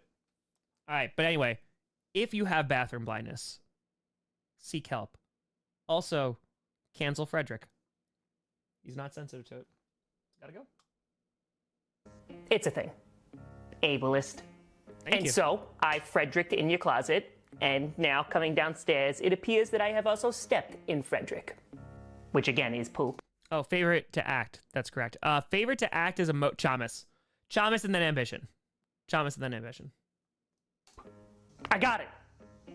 You don't have to yell. He's bathroom blind, not deaf. What? Okay, let's just say it's a thing, right? Why is it not in your closet and it's always in mine? I close my closet doors. Obviously. Makes sense. Hey, I wipe that way too. Downward motion. Life lessons here. You should be taking notes. I know. I don't poop in closets. I poop in bathrooms. Frederick. What?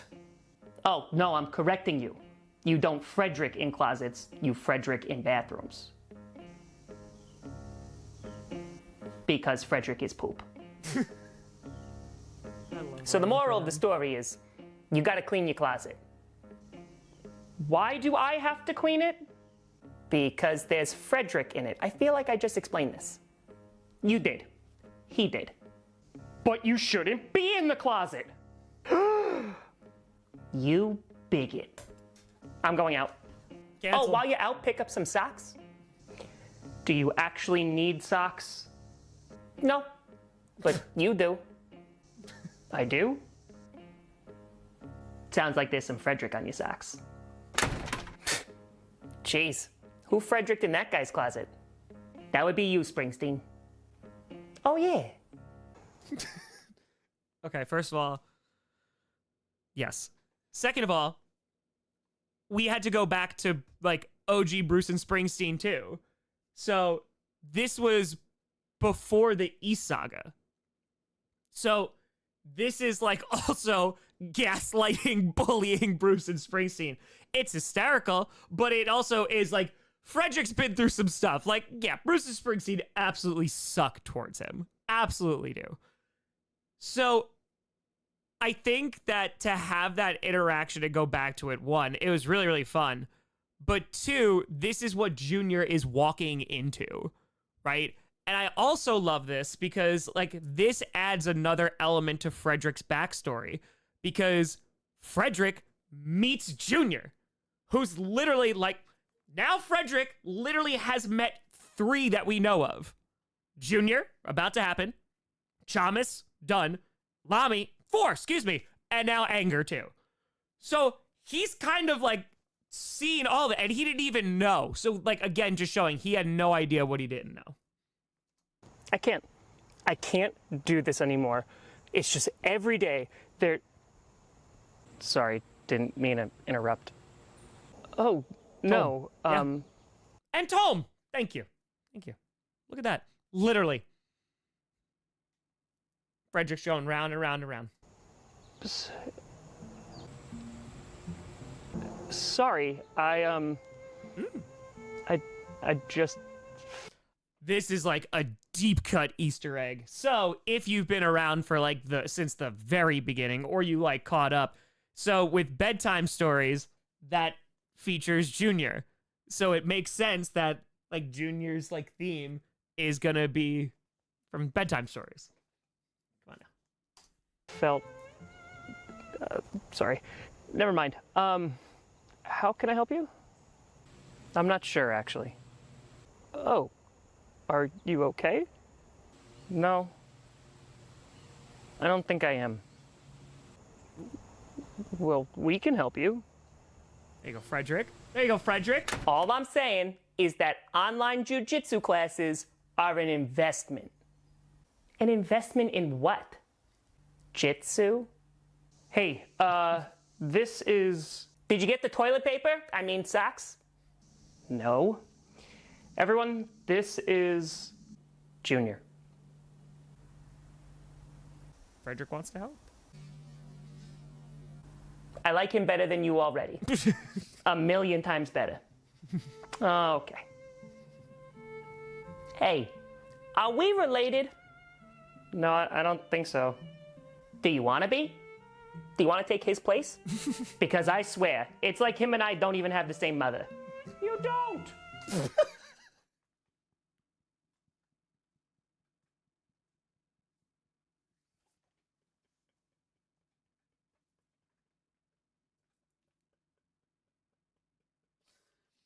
So if we're going back to the East Saga, I had to voice Delilah again. So, but that hits so much harder after everything. After everything we know. Because I swear, it's like him and I don't even have the same mother. You don't! She kids, that's my mom. She makes jokes. Fun. This is fun that we're having.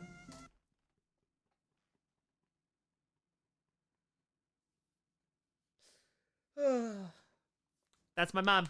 She makes jokes. Oh, where are my manners? Hello, I am Bruce, and I am Springsteen. Frederick. Also known as Poop. Sure. It's very nice to meet you. Play the 7. You can't play together. We're not. It's called strategy. Okay, Springsteen. Are you ready? I am. This is for all the marbles.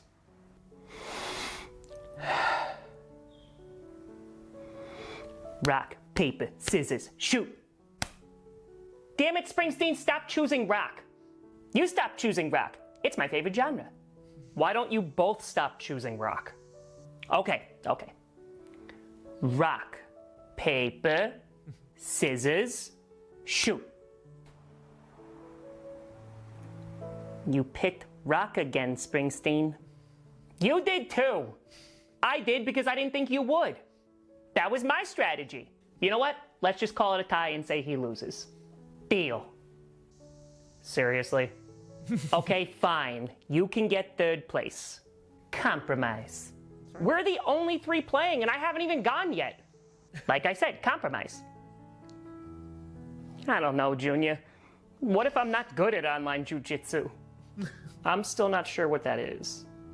I guess I'm a little scared.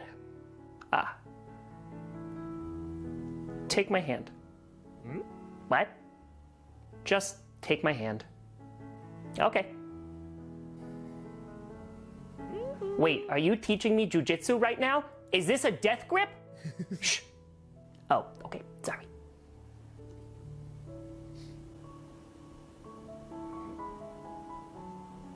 Is something supposed to be happening? Springsteen. It's weird. When Junior's around, I just feel joy. Yeah. Like, everything's gonna be okay. There. Oh, that's better. But what did you do? Nope. Just something to help with the fear.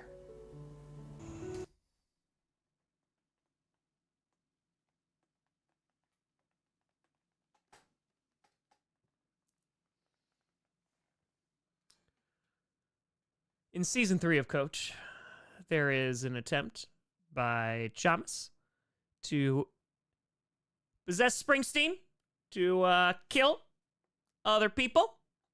It's a fake out with stabbing Bruce. And it was like, well, but like, how did Springsteen avoid that? Years. That's a 2-year wait.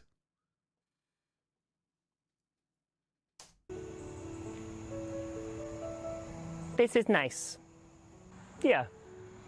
Could use some sunglasses, though. Ah, the great outdoors. I hate it. Springsteen, we're in our front yard. It still counts. I just wanted to thank you all for... Oh, no need to. Don't mention it. You're welcome. Hey, Bruce? Yeah, Springsteen? Do you want to attempt to make pizza bagels so poorly that Mom eventually just gives up and does it for us? Yes. Yes, I do. Yes! Ma'am, I'm using the oven. Come on, guys. Pizza bagels. Come on, Junior, before they burn the house down. Yeah, I'll be there in a minute. Matt says it's interesting how the different emotions interact with the saga characters. Isn't it?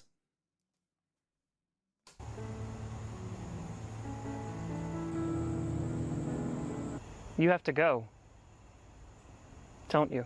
Mosey.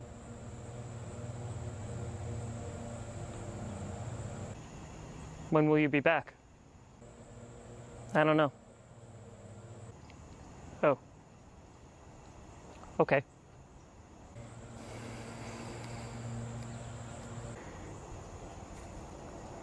Did we help? How does Frederick know that he has to go?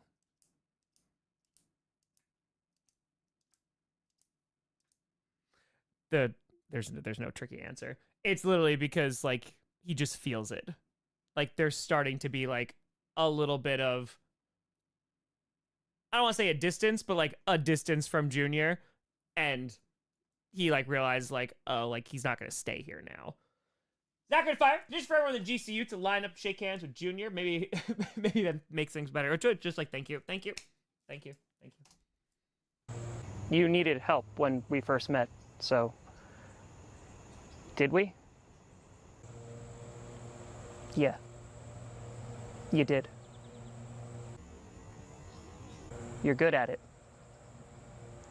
Helping people. Thanks. Like the Bills Mafia. Not sure they agree, but they do. They need you. No foreshadowing going on here. None at all. Goodbye, Frederick. Goodbye, Junior.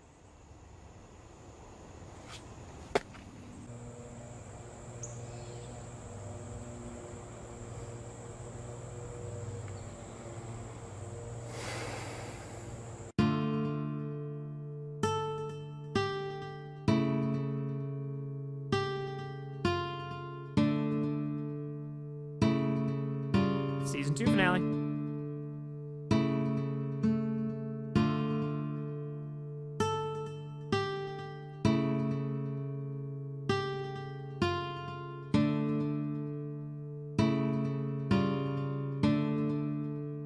I love this montage.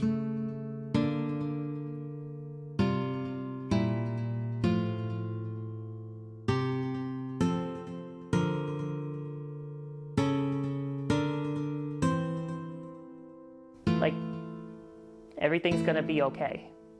Yeah. I feel it too.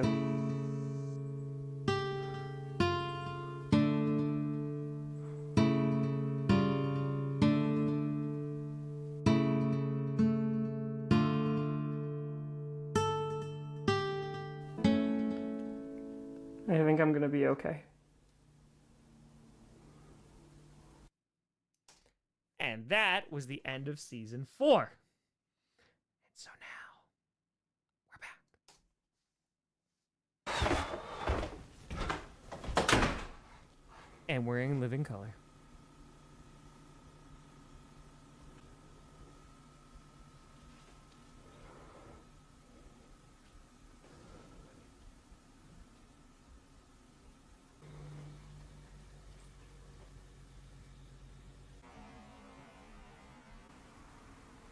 Home? Junior.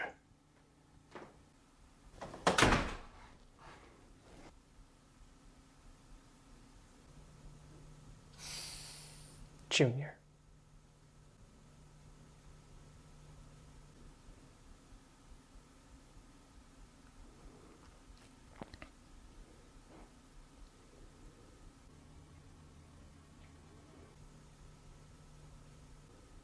I'm ready.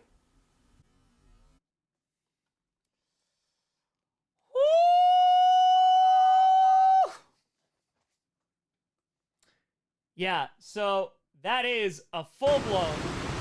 Oh, look. Waves again.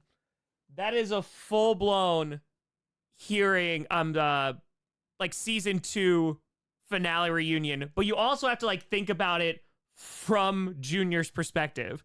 So Junior went through all of that, got back out of the crawl space, went through everything with Lamy, went through everything with Ambition, gets killed again, thrown in there, has spent some time with Bruce and Springsteen, because that's where he was from the end of season 4 to now. And I had thought about like doing those scenes, but I feel like I really didn't have to because I established what was happening. I felt like it would just be filler if I just added more Bruce and Springsteen like with Junior interactions, because I already established like, hey, he went there and he felt better. So it makes sense, the end of season 4, he's going there and he's going to feel better again. And so what I love about this episode too is it starts off with Tom and Junior, and Tom says like, when you're ready, come and get me. And here, how this episode ends, now years later, is Tom coming to Junior and Junior saying, I'm ready. So it took all of this time, literally for years of experience and all the stuff that Junior has gone through, to now he's ready. Why didn't Junior go to the beach when he was killed? Because he was killed on the outside. So again, if you're like an emotion, right, and you get killed and you go into the crawl space, you don't go to the beach. If you're killed in the crawl space like Chamas was, you go to the beach. Or like Tom was, you go to the beach. Let's do it. So this is episode 5. So I originally had a lot of ideas for this. I really wanted to rent a cabin in the winter to film this. Yeah, I really wanted to like have like a snowy vibe, but I just could not make that happen after 30 and 30. Like, it was July. I was like, I can't go somewhere else. So I was like, okay, the problem is I have to film in a place that I have not shown on camera before.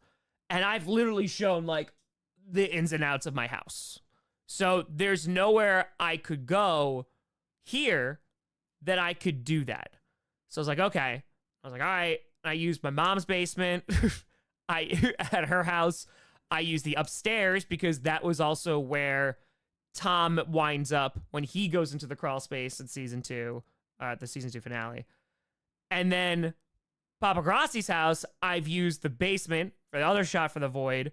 I've used the main floor when we were doing the love episode. And so you've seen that. The only spot that you hadn't seen was like an upstairs room, like at my dad's house. So I was like, okay, that's really limiting for the episode that I want to tell, because what I wanted to do is like legitimately make Ambition like a lumberjack. Like, he's so far removed from it. He doesn't care about any of it. And then like, as just time went on and I'm thinking about the episode more and more, I was like, actually, I kind of want to make it like a Ghost of Christmas Past kind of vibe. Like, give me a Christmas Carol kind of story where Ambition, the last that we saw of him, he left. So he is in a different place, right? So this whole episode takes place in one room. And when I realized that that's what it was going to be, I was like, okay, so I know what the final shot is going to be, because the final shot I had to prep for. But I love this episode. And it literally says something about a Christmas Carol. Yeah, what does it say? It's something like that. A Christmas Carol. Yeah, exactly. So that was my idea and how this episode came to be. So when I was like writing the pacing for it and the dialogue for it, I was like, okay, which characters would fit in with like all the different ghosts, right? And so that creates a near 30-minute episode, which is the Ambition. You finally catch up and see like what Ambition has been doing. I love this episode. I also think that this is it was a really nice for me like moment with also like fans and stuff like that because of what happens in this episode. Yeah. I like this one. And I shot this one like really late. I went over to my dad's house at like, I want to say it was at least 9 p.m. and I was there until probably like 1:30, 2 o'clock in the morning just to get this out for the next day. So this was a bit of a monster to make, but ladies and gentlemen, the Ambition.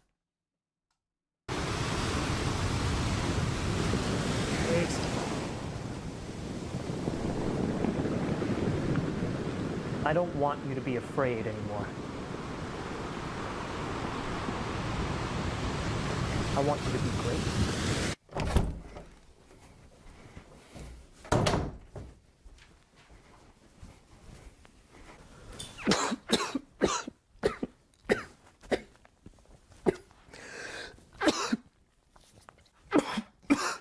No, I think this was just me. The end shot was Johnny.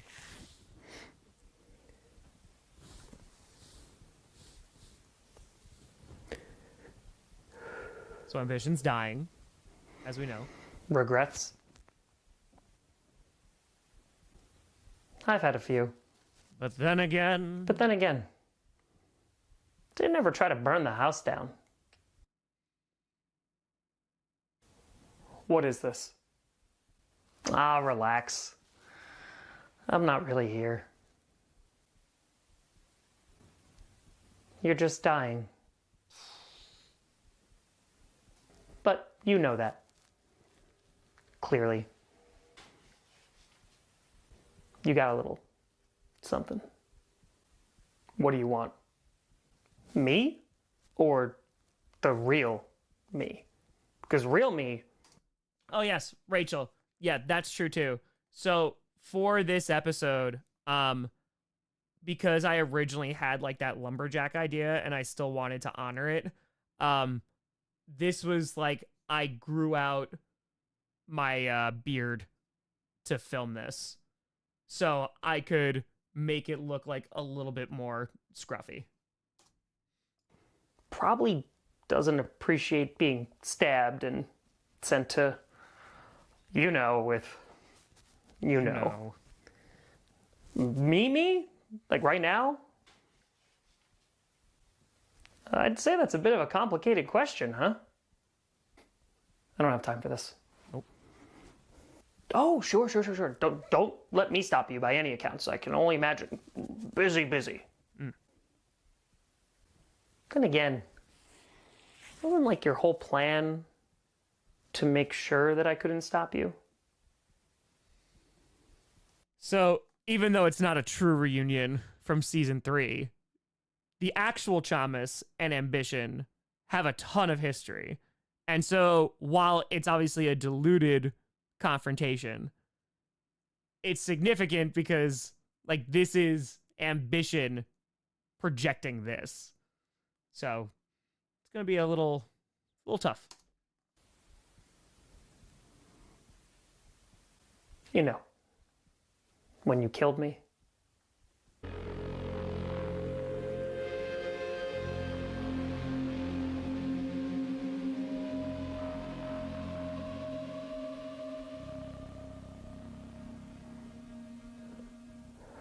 I mean, technically it was Tom, but it was you. And then you got out. Top-notch planning. Did you use like a daily planner, or do you have like a planning guy? You reek of jealousy. Jealousy? Oh, all right. Tell me, what do I have to be jealous of? I mean, it's a nice shirt, if not a little outdated, but what I've been able to accomplish without any of you slowing me down. Oh, okay. There it is. Is that why you killed all of us?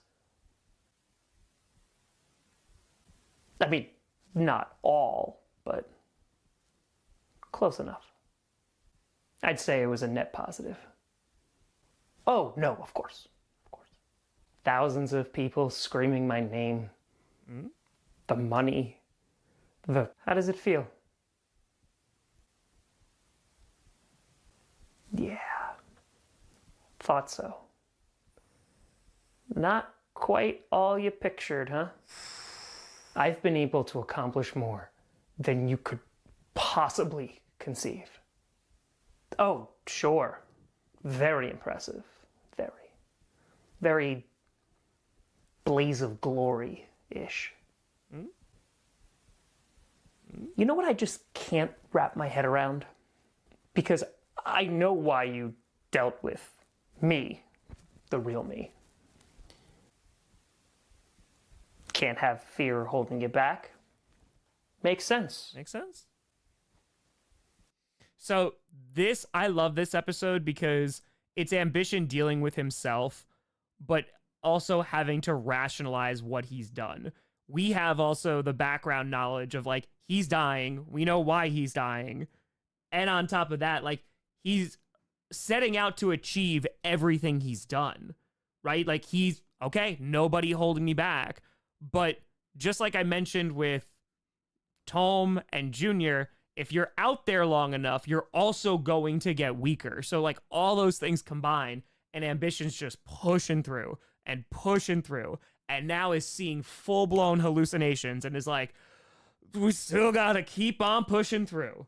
So it's the opposite of like that lumberjack idea. And that actually, like, thinking about it, I was like, oh, like that actually makes more sense, because I would have had the lumberjack thing be post all of this, but I just have it happening relatively like within that time frame. But the kid.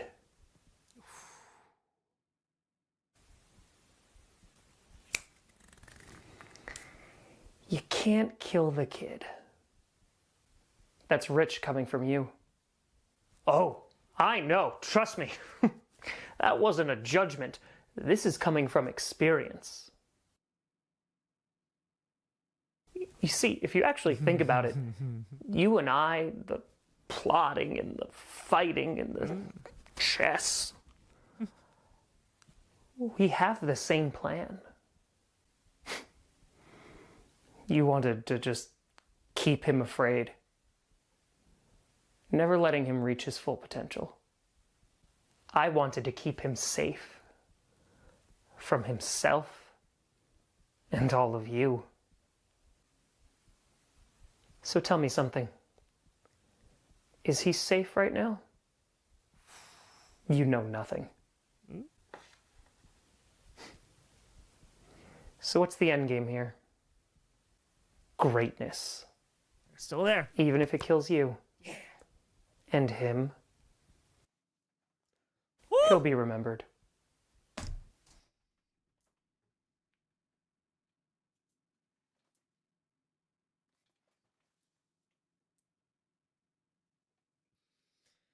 Damn.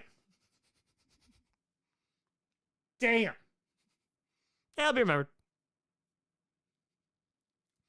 Right? Nothing's getting in the way. Nothing's getting in the way. Nay, nay.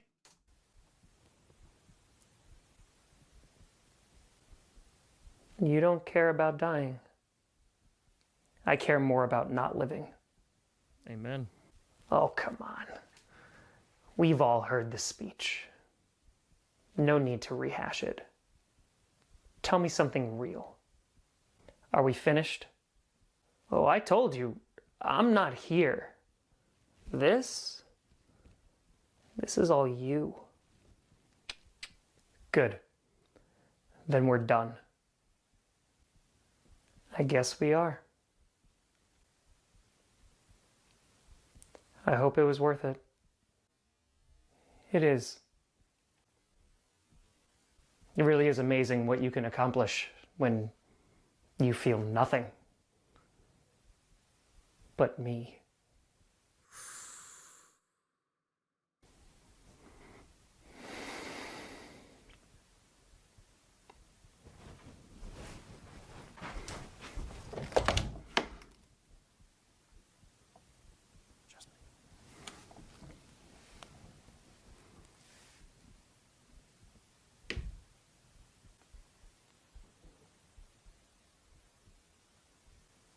Were you ever gonna let me stay out here? No. So that's an unresolved. Oh, this was a pain. This is why his hair looks a little bit different, because I had to do my hair and then like mess it up again. So it looks like a little bit off in this frame. But there is also, again, all of that history between Ambition and Lamy. And Ambition, like, lets Lamy go out. And it's like, yep, take care now. Bye-bye. And then literally kills him the second that he gets out. And so, like, there's a lot of anger for that, too. Do I do any makeup for any character? No. I just make, like, fake blood and stuff. But... Why? Why? Because you mean nothing.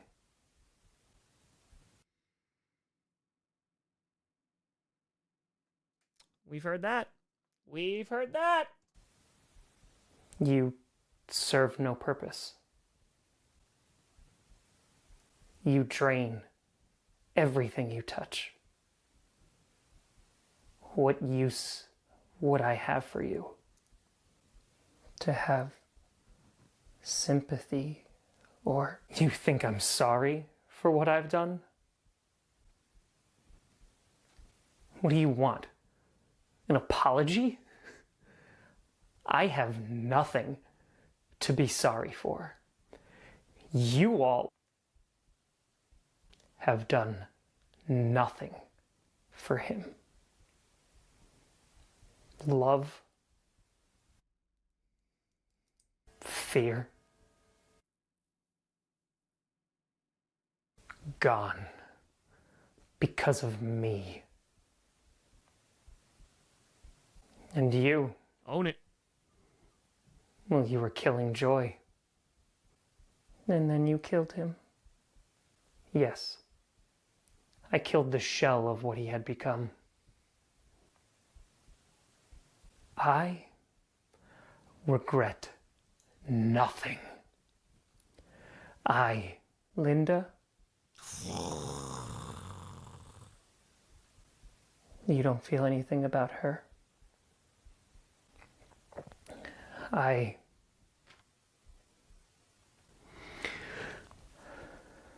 In order to do the impossible, sacrifices must be made. Damn Ambition. Joy, love, fear, all of it. They're all distractions. Do you have any idea what this takes? You think I can just turn a camera on and magic just happens? You think all of these people would be here without me? Ambition taking all that No. credit, baby. This is not something that you can just turn off. If you want it, then everything else needs to go away. And yes, there can be distractions. That could be nice. For a time. But the truth is that in the end, all of this goes away without me. And everything that I've done to get here, no. I don't have time to feel sorry for anyone. I don't sleep. I don't eat. This is all there is. It's healthy. So no, I'm not sorry.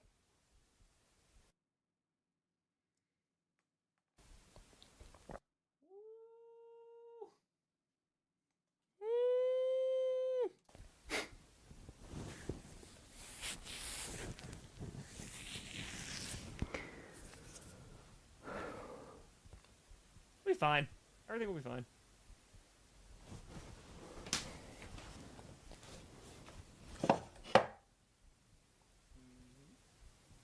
Not real healthy there, bud.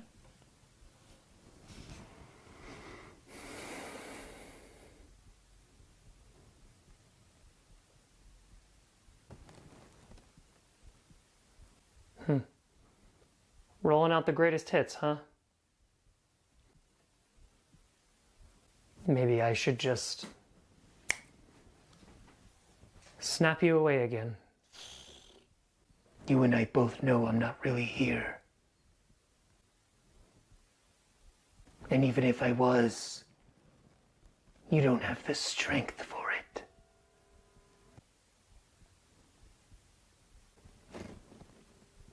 I don't have time for any of this. But I especially don't have time for you.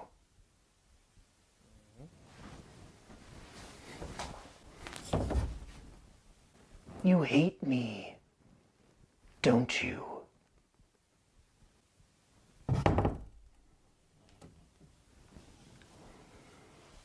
I'm a Monster, season 3 finale. But the monsters have claws. And friends. Called a monster. Yes. You think that you can just have it all. Stop by, hang out with Linda. Oh, how about a game of Madden, Tom? You're weak, sloppy, and unfocused. But you get to be out here? No. So yes, I hate you. Careful now. You're sounding angry. Oh, you want to talk about him? Okay. Whose idea was it to push him out? Who was the... Oh, what? Also, I don't know what these titles are. I don't know why there's chapters. I didn't put them in there. Anyway. Oh, what a shot. first? Arr. Anyway. This is a huge lore drop. So you think it's gonna be kind of like... I want to say like more anger backstory, which I guess it kind of is, but like this is a huge, huge lore drop of like why anger is looking for desire. Like that's the reason. Fucking one in here. Idea was it Language. to push him out? Who was the first fucking one in here? There's one each season. Me. It has always been me. I was always number one. But you weren't the first. Desire. Don't. So, again, you can see where there already is that split that's going on between ambition and desire, which was talked about in the season 4 finale of Coach, and just like how slowly starts to like grow out of him. And he literally is looking at this with like such jealousy and envy. And he's like, if I was in this position, I would do better. Looks at Love and is like, you're sloppy, you're unfocused, I don't respect you. If I was out there, all of this would get done. And he's also justifying all of it because a lot of stuff is getting done. So he's like, obviously it's working. It's working. It's working. So that's a big drop.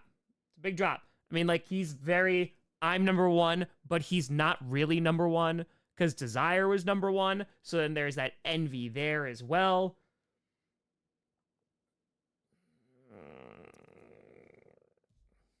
A lot of that jealousy in there, baby. A lot of that. Don't. You had your time. You did nothing with it. He was happy. And then what? You're irrelevant. You're unwanted. And worst of all, you're dangerous. It's hard for me to be the dangerous one when you're the only one in the room.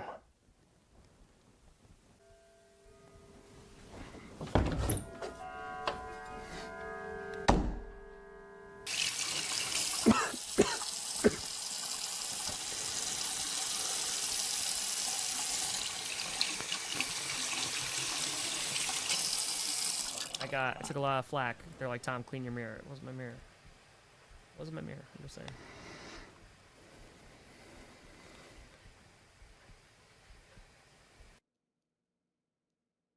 Woo! Little callback, season 3 finale.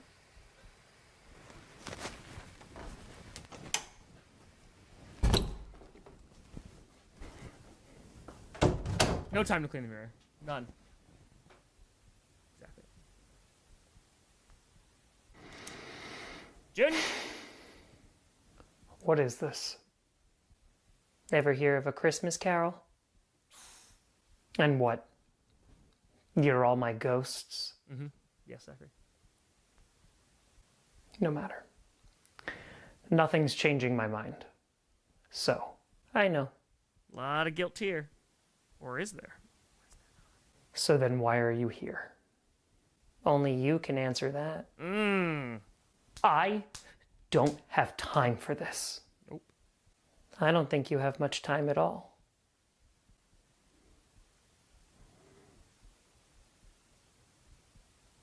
So then I better get to work, huh? Why don't you sit? I'm good. Thanks. Are you enjoying it?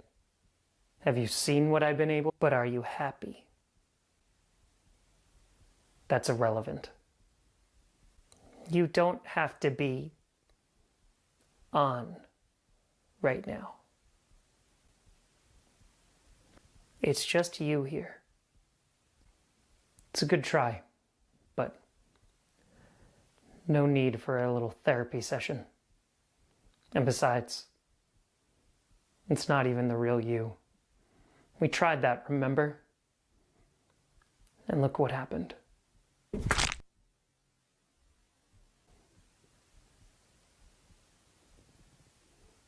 Do you even care if you're happy? That's not my job. If I recall, it's yours. All of this. Is it everything that you wanted? I think I'm a little too old for bedtime stories. I see. Well, I hope it is. Yeah. Thanks.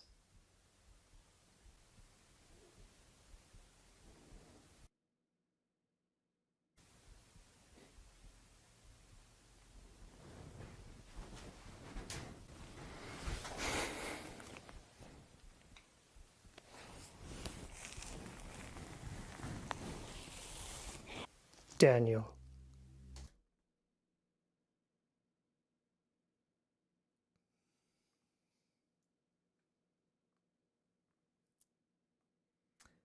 Damn. Because at this point, it's like, well, who's left? So it's Chamas, talks to Lamy. Maybe you'll talk to Anger. I think there was some in the chat, maybe talk to Anger. Nay. This is the conversation that needs to happen. Full name drop.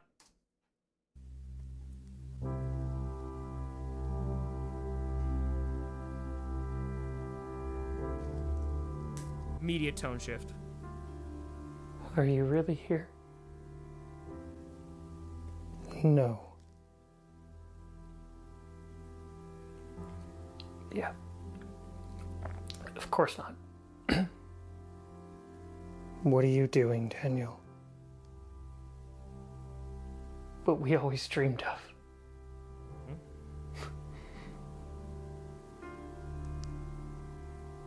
It's beautiful.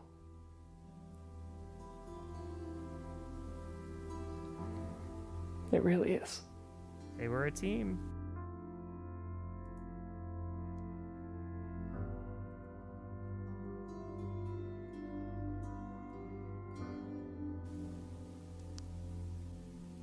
They're chanting our name.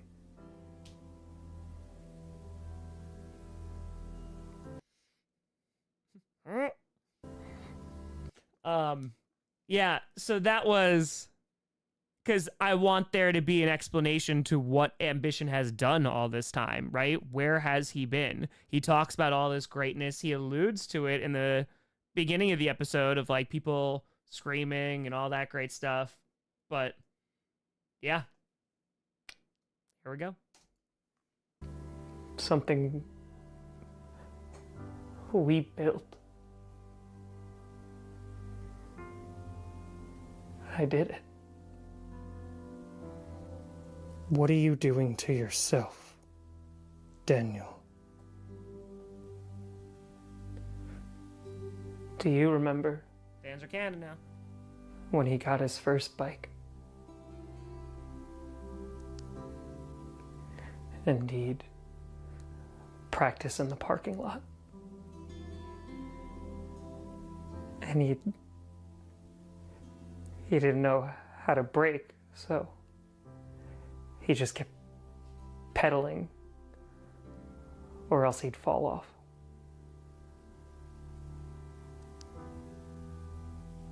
It's a little like that.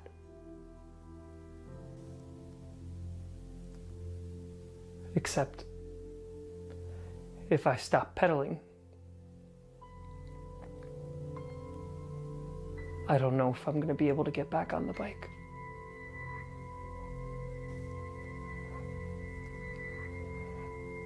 But I'm tired. Oh, yeah, we tired. I'm so tired.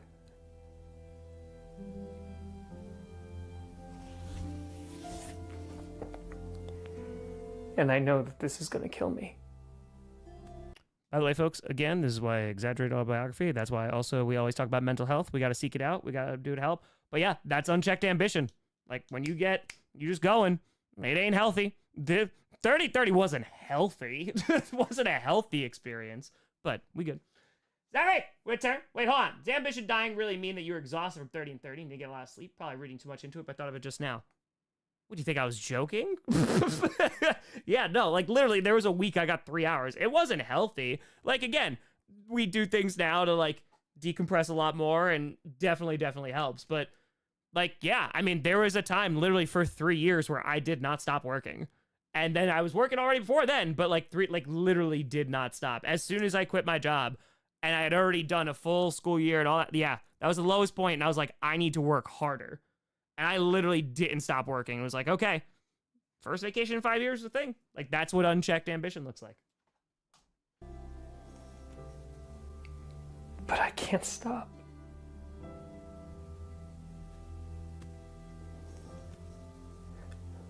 When I try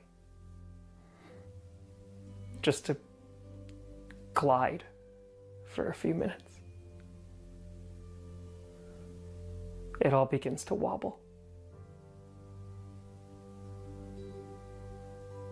And so I keep pedaling. Just keep pedaling, just keep pedaling. And so I'm on the bike. Gonna get swole, bro. Always. That's right. I just... Oh, real quick, too. Yeah, that was a little hint, too. You see Ambition's hand / arm for a second in this, and the bracelets are on there to indicate that it's post 30 and 30.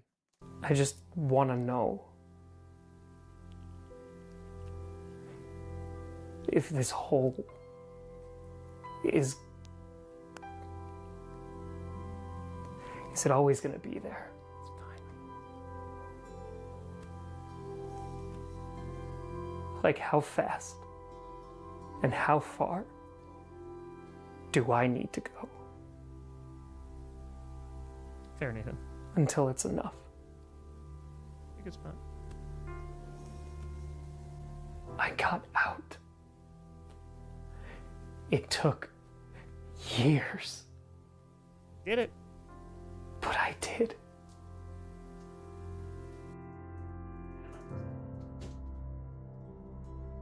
And I don't care that I'm alone. It doesn't bother me. It's just,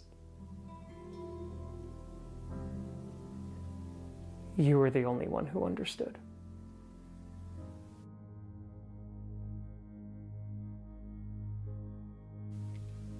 The only one who ever did was you.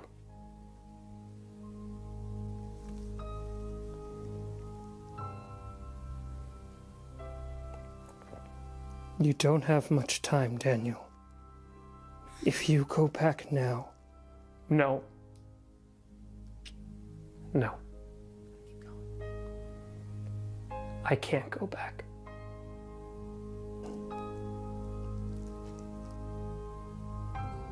I just wish you could see it. I can. You'd have to be in the void. Lore is deep, my friends. Or in here.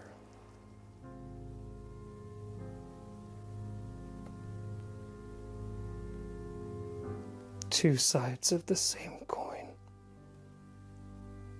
Oh yeah, Colin. That's there. It's not a bad view. It's also not a bad place to rest. For when the pedaling finally stops.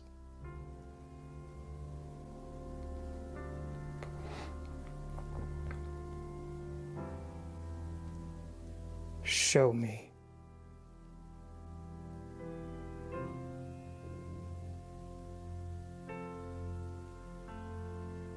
Okay.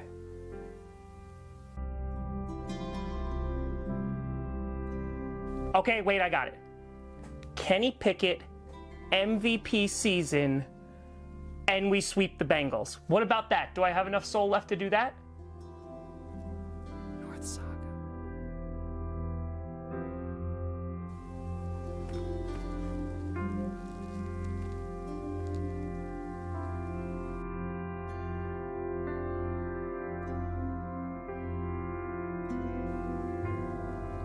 Daniel.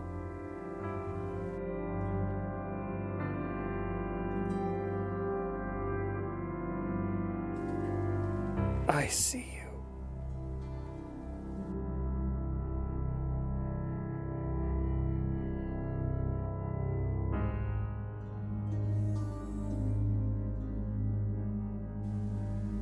Blood Demon?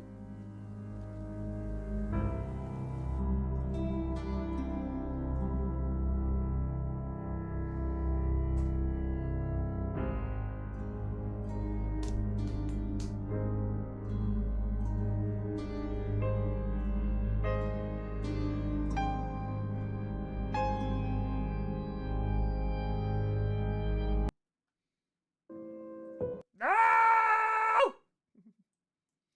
And that was the ambition. Oh, that's a good episode. So that episode establishes a lot, I think. I always had planned to do the ambition episode in this season. It had to be there because it's gonna like set ambition on a path that he needs to go on. And it also like fully developed him as a character. And again, like what ambition is saying is not wrong, some things, but it's like to such an extreme level that it's obviously unhealthy, right? So again, it's kind of hammering home what was said in the season 4 finale and what Tom realized in the love of like, no, like it can't just be one of us. Like it can't just be like, okay, like, yup, he's got the wheel. Like he's going to be the guy. He's going to be one coaching him the entire time. That can't be it. So again, just like fully hammering that point home. All right. Now, we have the frackin' finale. How Blood Demon meets Steve. You see. You'll see. So again, this is also like a lead up to the North. So this finale was 25-page script. It took a long time to film this. This was a rough shoot. But I had to do so much prep work for this. So as you saw with some home movies, I had to, and I actually, fun story, I bought this thing where you could like plug in, it comes with like a little mini VCR and you put in your VHS tape and then it'll like convert it over. I bought that like years ago with the full intention to do this scene. So I had been waiting to do this scene for literal years. I've been waiting to introduce this character for literal years. You're finally going to learn about like the entity who like runs the beach. And yeah, the premiere was super duper late.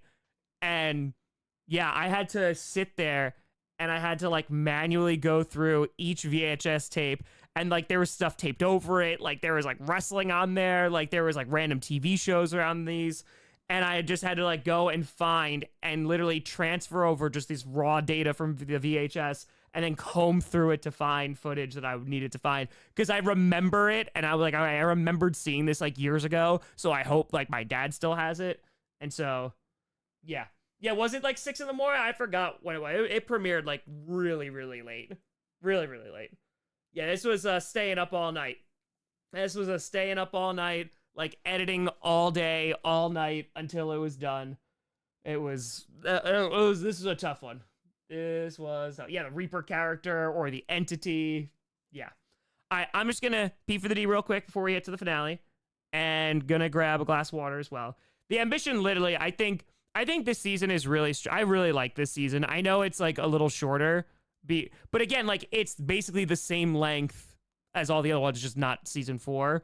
But yeah, like I really am happy with this season. I think the ambition is like an excellent episode. I really like the joy episode too. That ambition ending, I think, is really good. I love like that final scene. I had that scene stuck in my head for a long time. So it was good. It was good. All right, real quick, pee for the D. Gonna grab some high quality H2O. And then we finish the penultimate season of Coach.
water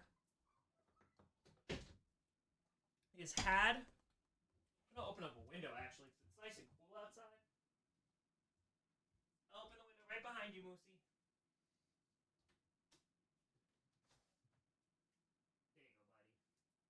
There you go, buddy. There you go. Yeah, nice breeze. All right. Let's rock. Okay. What's going on? What's going on? What's going on? All right. So, this is the finale. A lot needs to happen in this episode. Is why it was a 25-page script, which I think was the second longest script I ever wrote. A lot needed to happen. And this was also the reveal that, like, Frederick and the Bills Mafia story isn't over as well. So, let's rock. Oh, yeah. And that was true, too. If you watched this, and if you had been watching Coach all of this time, I said this way beforehand, but for the North Saga, if you had watched Coach, you would have a completely different context watching that. Now, I knew the majority of people who watched the North had not watched Coach, and I wanted that to, again, just like enhance that experience, because a lot of times with Coach, I go back and I like recontextualize like a season or a saga, what have you. This, you could be ahead of it for the first time. Like, you would know like what the chat didn't know if they didn't watch Coach. So, let's rock. And look, waves for another time.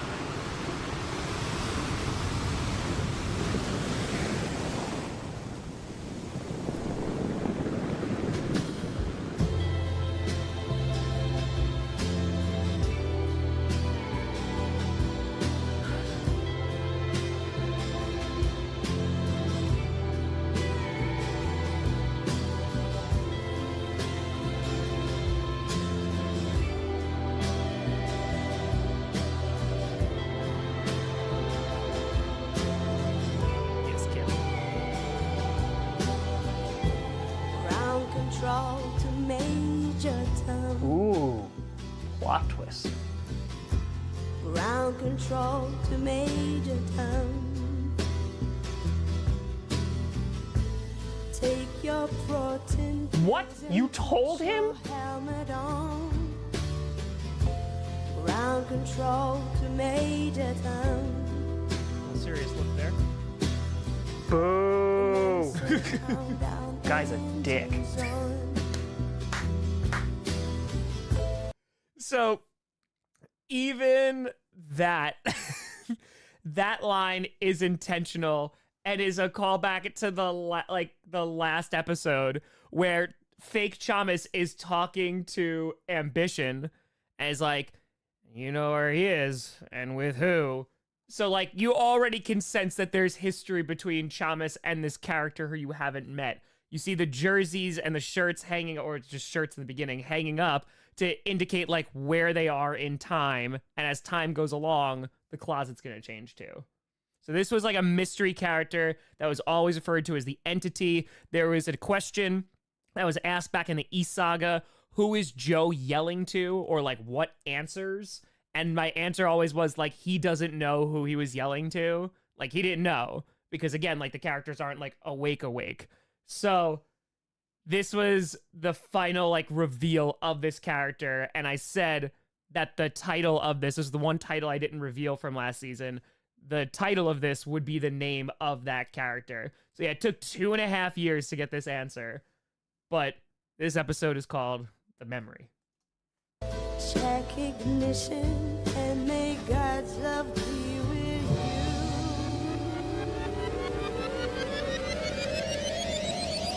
Reezy's checking outside. It's true. Terrible choreography. This is ground control to Major Oh, Tom. thanks for visiting, guys. You really made the grade. Huh. So what happened there is literally like Tome and Junior are like killed. So Memory is checking to see if they're there. And then when they appear back in the real world, he's like, oh, thanks for visiting. Appreciate it, guys. And the papers want to know the shirt you wear.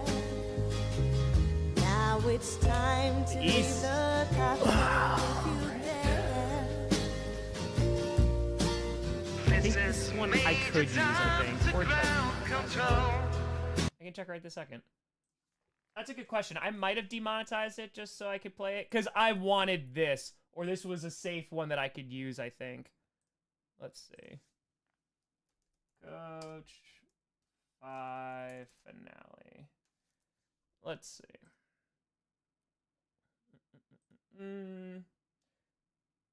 Okay. No, this one was okay then. No. I lost 2 subscribers, but folks, listen. I am, I don't want to brag. But I always told you, Coach was the absolute moneymaker. Alright?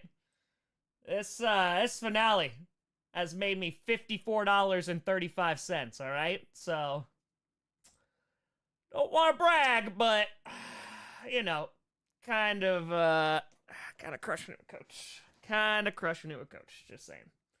Just saying. Crushing. Oh, yeah, look. Oh, Miss Moneybags over here. Oh, hey. Oh. $10 are just LQ. What is the note? I can see. Oh, yeah, YouTube. YouTube does a great job of telling you exactly where you went wrong in life. They're just like, oh, this video is like a 4 out of 10 or a 2 out of 10, which would be great, or a 10 out of 10. And then they tell you, like, this is why you suck. I'm stepping through the door, and I'm floating in a mostly peculiar way, and the stars look very different today for me.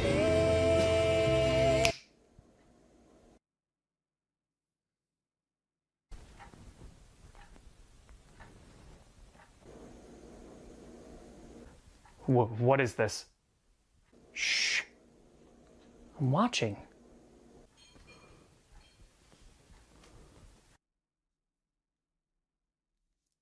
Those are my boys. Can you send you back? No. But, dude, come on. Please. I just want to say goodbye. I'm afraid you're not going to say anything anymore. All there is now is what you said. That's the memory of you. That's right, babe. That's right. Yeah, Joe gets peeked behind the curtain. Is memory good, bad, or neutral? There is a reason. He is kind of just gray, neutral. That's it. Where was memory each time Craig entered an important scene? Listen, memory, I think, was calling those hotlines for him.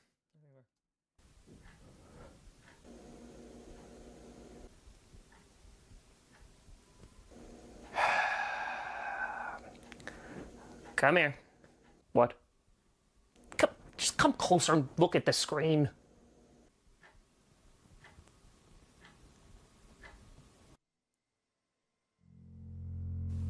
My boys.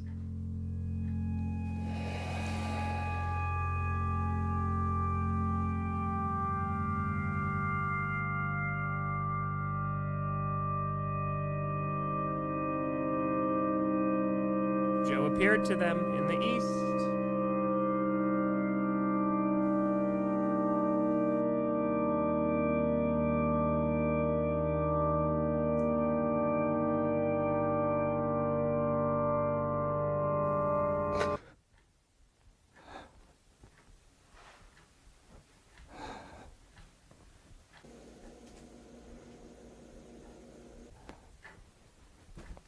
2.5-year payoff.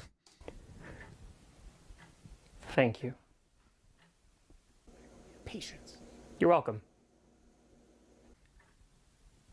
Are you... I am what you saw, but not what you see. Goodbye, Joe. Wait. I'm not a good father. I wasn't there for them. Joe, this isn't the place for that.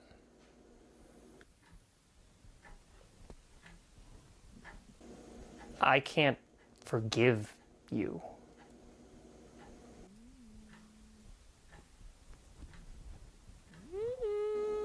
Goodbye, Joe. Could you let me be there for them now? What timestamp that? 'Cause I forgot. That's not, please. Whenever they get here, let me just be there for them. Please.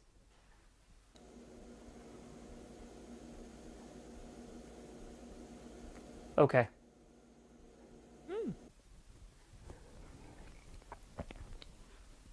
So again, if we're continuing with that theme, how do different emotions, entities interact with saga characters?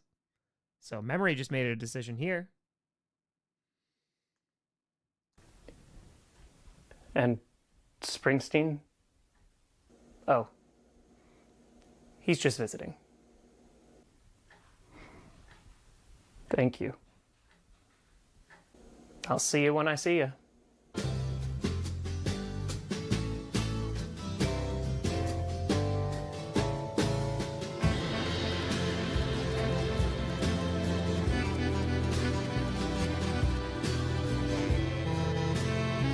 Thank you. Don't mention it.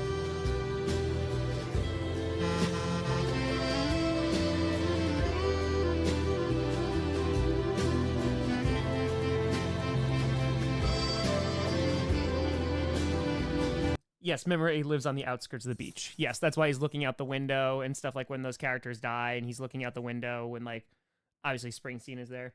So now we're in season 3. Now I'm fast from 100,000 miles. I'm feeling very still. And I hope my spaceship knows Oh, which no. way to go. He hates Chavez. Tell my wife I love her very much. She knows. Nope. No. They want to come visit me. They know where I am. Not gonna bother. Nope.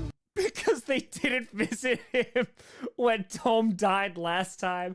And so literally he's just like, no, I'm not gonna be the one to reach out. No, because like, again, like they're all linked together. He's like, no one ever comes to visit me. It's fine. No, it's fine. I have a beachfront property, but it's fine. So like, that's how I wanted to portray him, because when they're around each other, like, yeah, like they're petty. Looking at, like, ambition is insane, right? Like it hits 100%, but if you take them just by themselves, you're like, bro, that's a lot. Like Chavez is dancing in Moonlight Star. You're like, bro, that's a lot.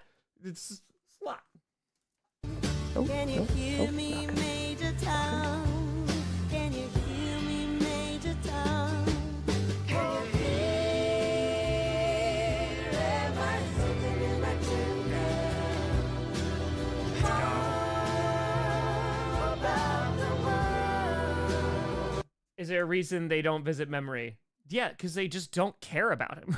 Because, so it's a really good question. Like the actual like lore answer that I have for you, because I of course have backstory as to why. Like this wasn't gonna come out, but like this is just how I wrote the character. Is they're so fixated on themselves and like what they're trying to do, and sometimes helping Tom, that they don't even like. They're like, why would I visit Memory? Like I don't need to see the past. It's all about like what's about to occur, like what's about to happen. It's all about me and like doing this. So that's it.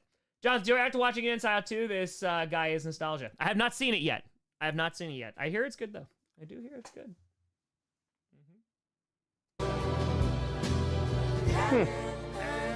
Clever.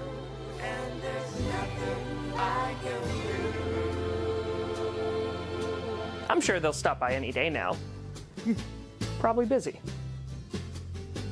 Which I know they're not. He's checking out the window.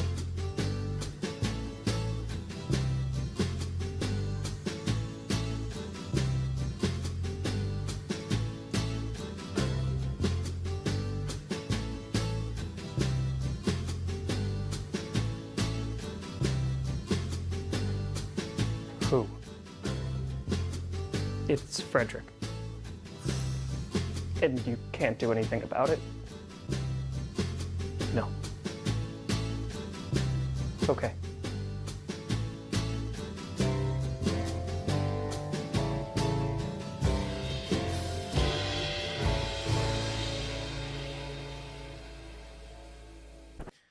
So, a lot happened there, but basically, that was to get us all the way from the East Saga all the way to present day when we lift on that cliffhanger where you had like Joe talking to be like, hey, Frederick, like, hey, son. And then it's like, wait, what? So now Joe has gone through some stuff, right? Of course, like in his life, but also now like in his afterlife. And when he asks Memory if there's anything that he can do, he's like, no. And then there's like this slight hesitation that's like, okay. Because what is Joe so desperate for? Like, there's something that's driving Joe right now that he is desperate for. Fire, let's be honest. Greg wants to know if Memory can pay rent. You're not wrong.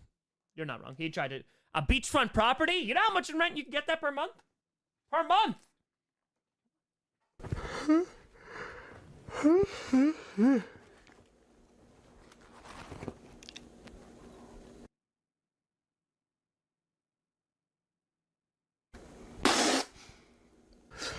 Okay, he's here. He's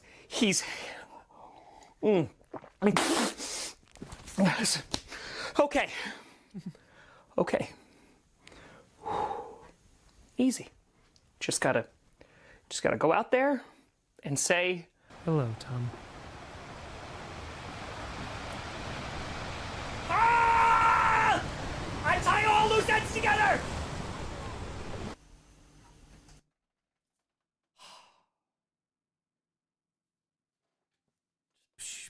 Come on now. Come on now. And now, there you go. That's the character. South Saga. Come on. Oh, please. Make yourself at home.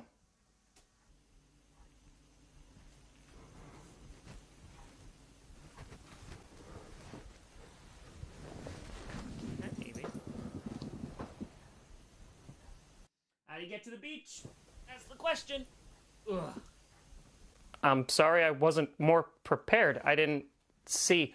How are you here?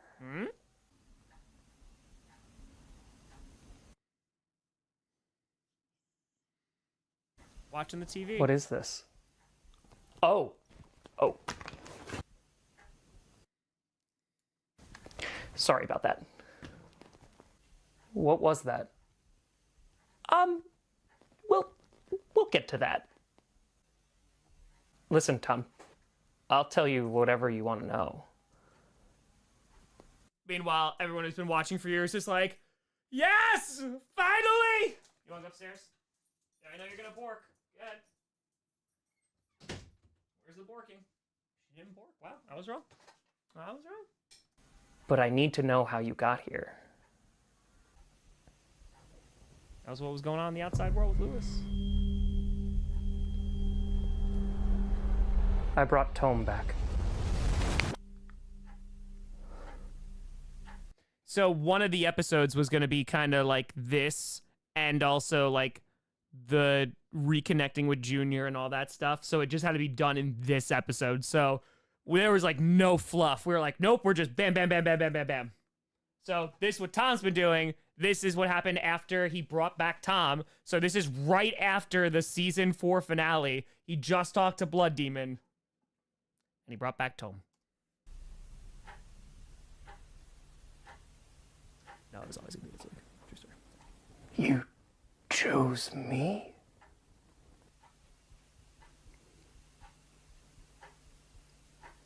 Yeah. Why? It doesn't matter. We need to go get Chamas. Joe at a fiver. Void Connected Memories House. TV's in both spot with crawl space ongoings. Mm-hmm. It is. It is. What? We need him. Then why didn't you bring him back? Would he have helped bring you back? No. but I don't even know if I'm gonna help you. He said anger was here. What? And how? How is he here? I don't know. He's always, for as far as I can remember, been out there. But then again, you knew. Oof. You helped push him out.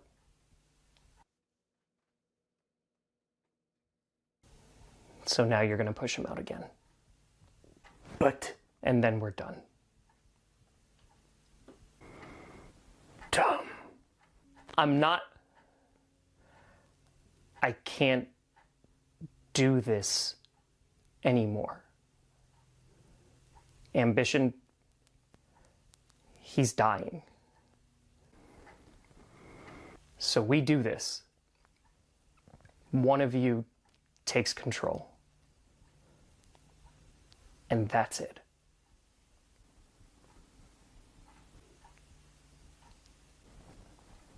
Okay. We need to find him again. He disappeared right after he brought you back. We have to get Junior. He's in here. I can feel it. Where? I have an idea. Springsteen? The beard is back. Finale end credit scene of the East Saga. That is one impressive beard.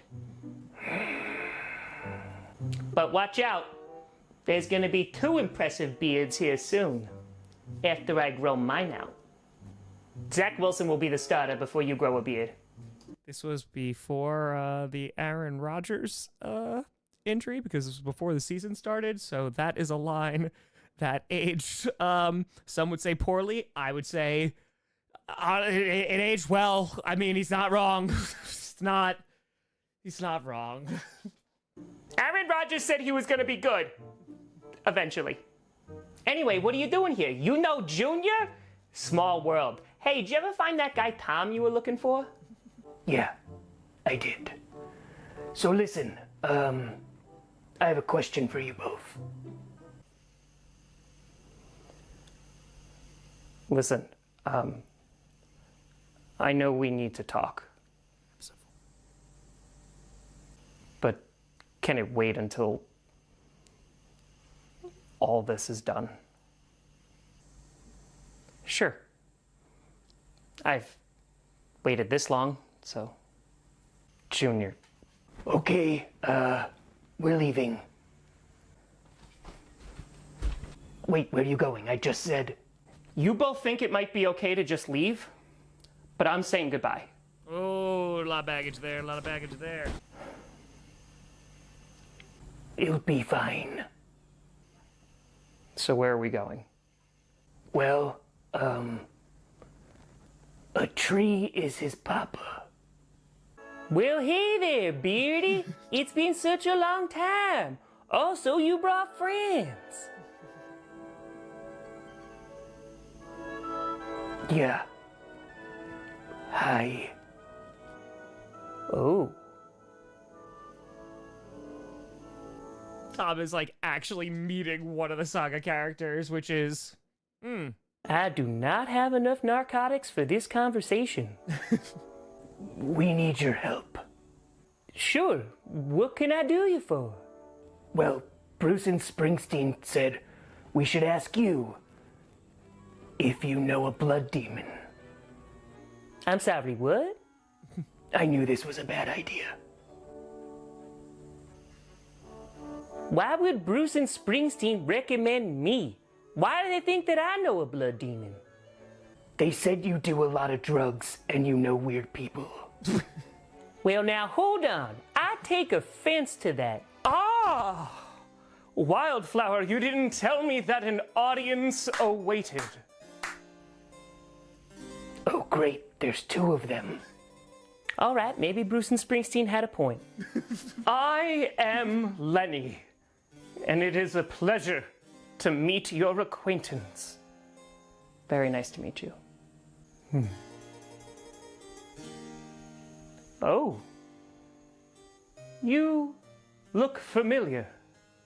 Have we met before?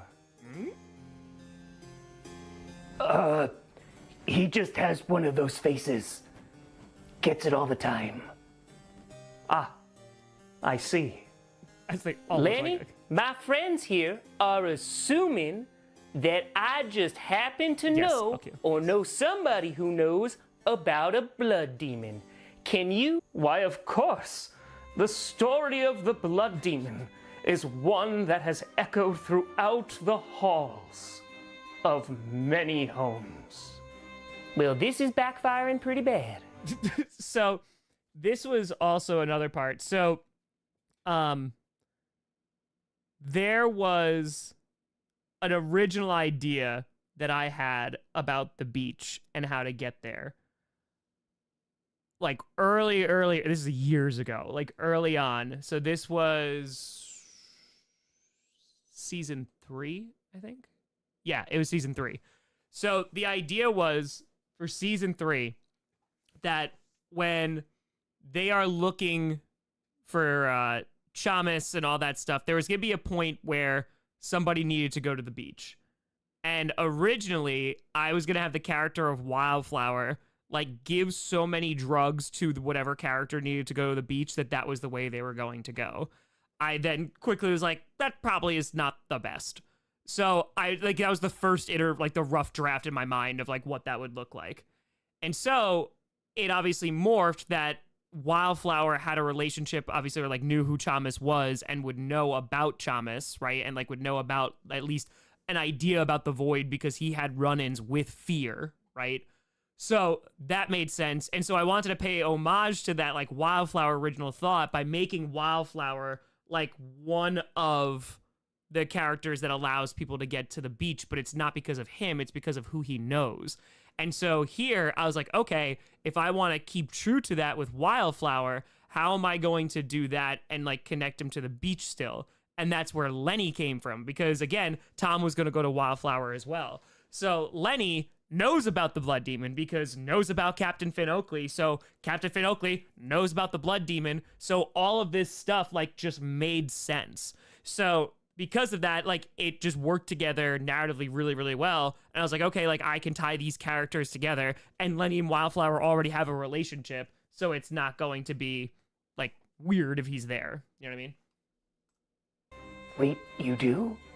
Well, personally, no, and maybe I only heard the story once, but I heard it from Captain and it was quite good. The cap? Oh.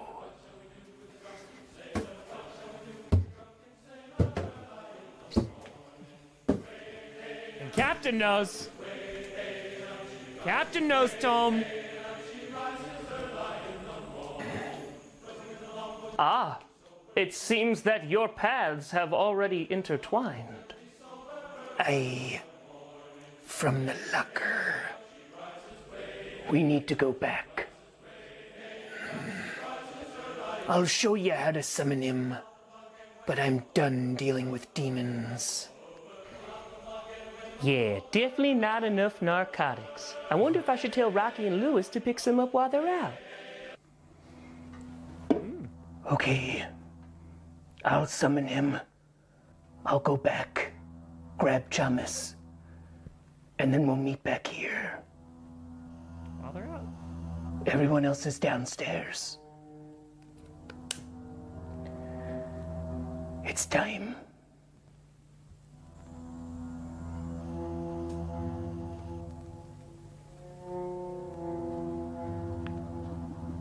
What did Finn pay to get to the beach? You'll see. You'll see.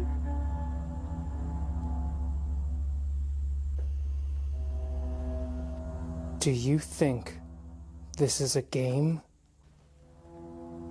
I don't care what you want.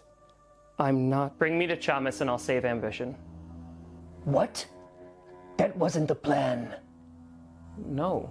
So Tom for literally like the first time is like, okay, he has been a passenger like this entire series. And he's like, nope, you told me exactly what you want. Like, I picked up, obviously, there's something between you and ambition. Nah, here we go. It sounds like Tom is about to go coach. That's right. That's not supposed to deal with ambition. He's all the way on the beach. So he's going to bring him back. He's going to bring him back. He said he's basically saying, like, he'll go back out and get him. If he will. You can't. I'll bring him back. And these two will take control. Done. I can bring you there. But he might not let you leave. I'll take care of that. Tom, listen to me. You can't go. I got this.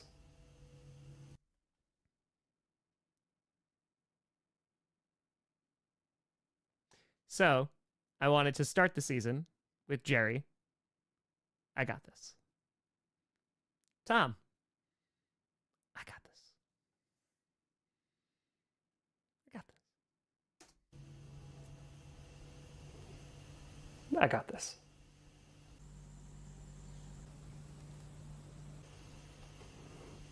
Let's go.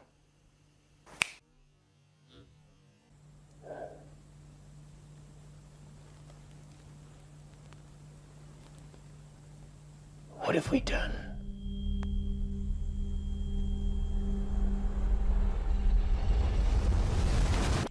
And now you know how I'm here. Okay. That's a... There is so much bouncing around in this episode, but I tried to make it as smooth of a ride as I possibly could. I know it's a lot. It's like, holy, just think how I feel. I'm writing these scripts and I was like, okay, I have to start here, but then I gotta go back to season 2 for a hot second. Well, then I gotta go back to the beginning of season 3, but then I gotta go back here. But now we're back at the conversation that Memory and Tom were having. a relief. Because I've seen some things on there and I was like, ooh, but Blood Demon. Yeah, I'm gonna have to have a chat with him. Do you know where Chamas is? Of course. But I can't just let you leave. Listen, I didn't come here to do you know about them? What they're really like?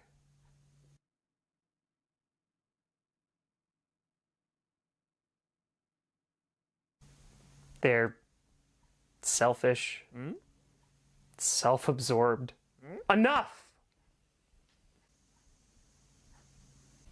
I'm tired Tells you. of being lectured by all of you. You want to know the truth? It's that no matter how much you convince yourself or try to convince me how different you all are,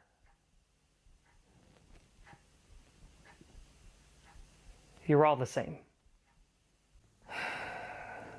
Tom, I've heard it all. I've heard the pitches, the pleas. You all want control, or you want something. And I don't have any more to give. Because it's also, so this scene is, again, this one's a years in the making, but this scene's really important because I have to do a couple things here. Yes, Tom is like allowed to have a little bit of agency because it kind of makes sense based off what he has gone through. But like now he's kind of fighting for like that peace element where he's like, I want to make sure that we're not fast forwarding through like what Tom went through. Like, yes, at the end of season 4, there was definitely like some, oh, I get it. I can sympathize / empathize with Tom now because I know who Linda is. It's one of the main reasons why he gets brought back, right? And also the logical one where he said, if like Chamas wouldn't bring you back, like Chamas would not fight to bring you back. So there still needs to be like, hey, yeah, this is like the rise of Tom and what's starting to happen here, but it's not just going to happen right away. Like, yeah, there's a little bit of it because we saw him rock bottom at the love, but like there's still going to be roadblocks there, and I think it'd be cheating to just press fast forward on that. So I know like things are moving quickly, but I don't want like character arcs to move quickly because of it, if that makes sense. They'll stop anger, and then I could be done. I want to be done. It's that piece, baby.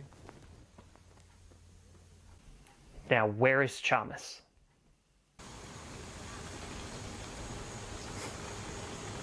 Just couldn't stay away, huh?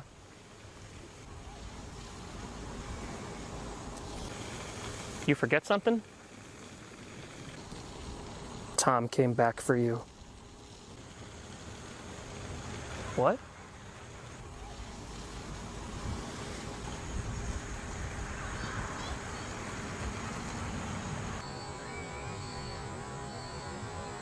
Tom, I don't want control.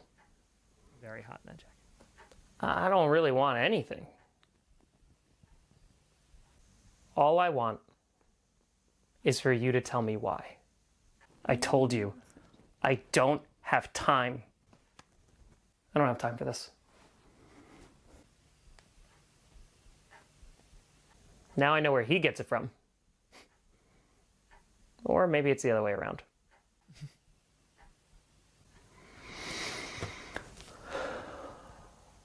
Why won't you take control?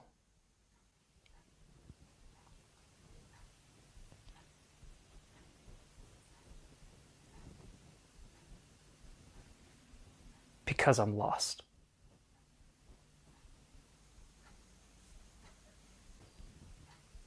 I've been lost. Love. Fear. Sadness. I'm being pulled.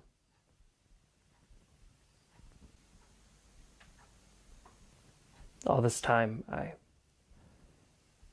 thought maybe they could help me get back.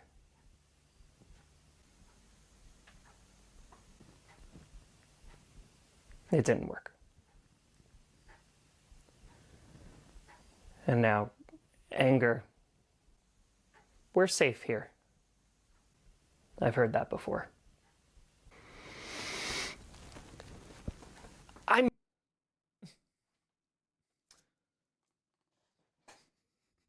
I got this. I got this. We're safe. It's fine. Yeah, it is. So yes, Alan's jersey does become Frederick's. I need, that was a tough decision, but I chose to keep with the theme of Sunday's best. So that was why. That's why. Memory. We're safe here, right? Proceeds not to be safe. Meh. I made this place. Probably looks a bit familiar. Made it after it was decided that this was my domain. And most of the time, I'm alone. But that's okay, because I like the beach. This beach. I see everything that goes on in here, out there. And sure, I'm not supposed to meddle with anything, though I like people to look good when they get here. Sunday's best. But the truth is, Tom, so just to elaborate on that too, because I know that was just like a running joke for a while. Like when folks got to the beach, usually they changed outfits. Like Joe and Carl didn't. The logistical reason is like I literally couldn't afford 2 more jerseys at that point. But also like they're iconic and it just kind of worked out anyway. But that's why, like, when characters end up in this place, like, they get a jersey. Because he's like, I want them to look their best. Like, you're in your Sunday's best. Because you dying. I've seen you. I've seen you push all of them down. Whether it's in the void or out there. And when you let one of them come up, you give them control.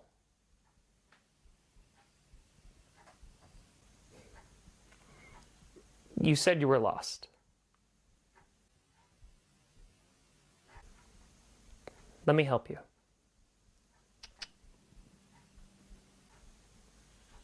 It took so long.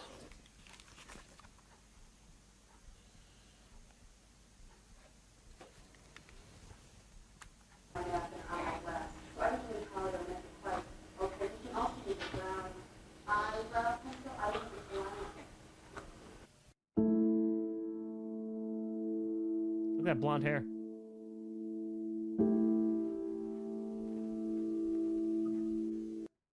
Before we get to this, so the thing I told Daniel, I was like, I want this. Like, this is like kind of like the vibe I'm looking for. And Daniel absolutely crushed this theme. Crushed it.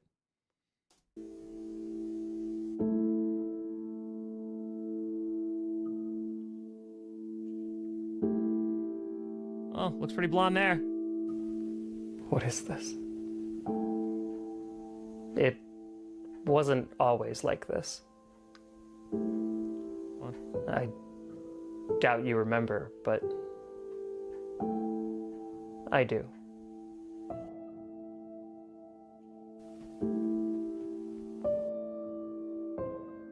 What a champ.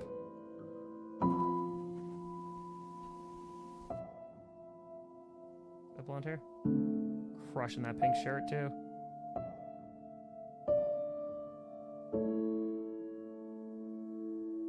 That beach.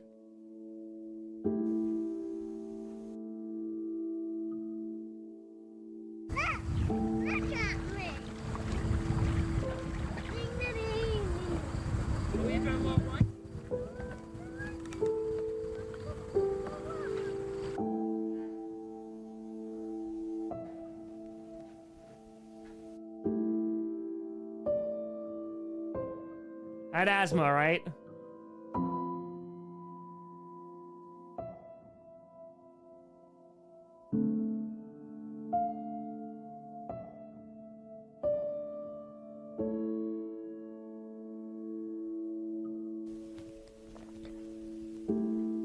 That's that beach. Like, it's the same beach from 1991, 1992. That's the beach I shoot on. That's why it's like Memories Place.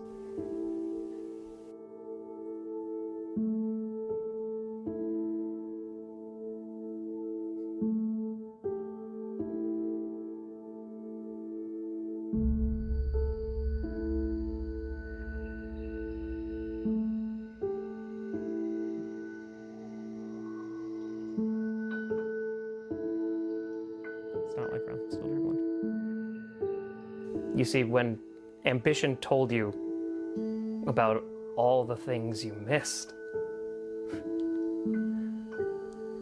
look at what you did.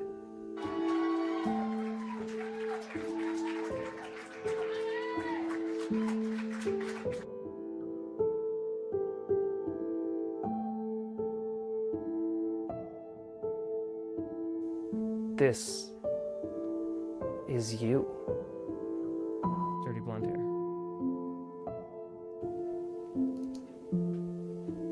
It's not just about one of them. Fear, ambition, love, joy, sadness, desire. It's your story.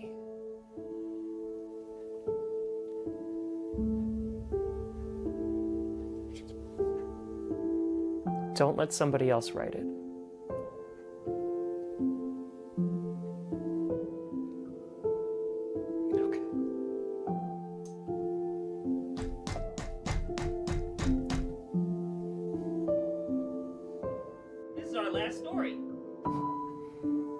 Why don't you go take a walk?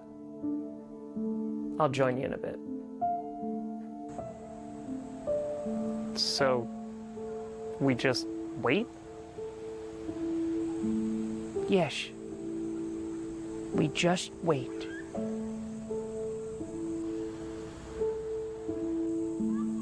They're worth it. Oh!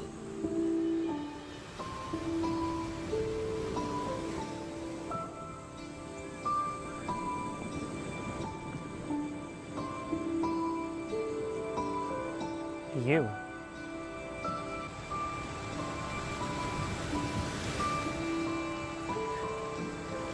Are you the blood demon?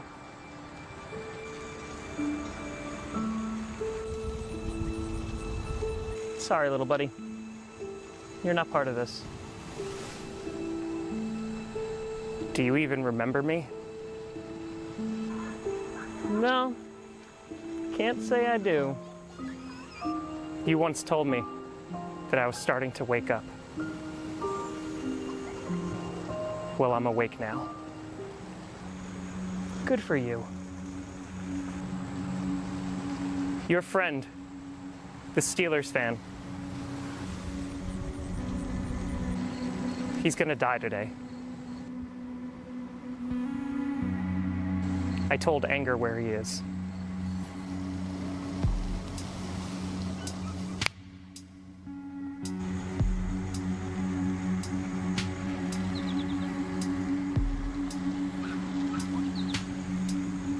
How did you... I talked to my dad. I just had to learn about the Steelers fan.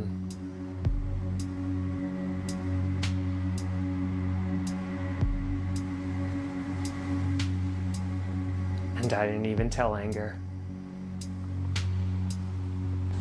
I just needed to talk to you.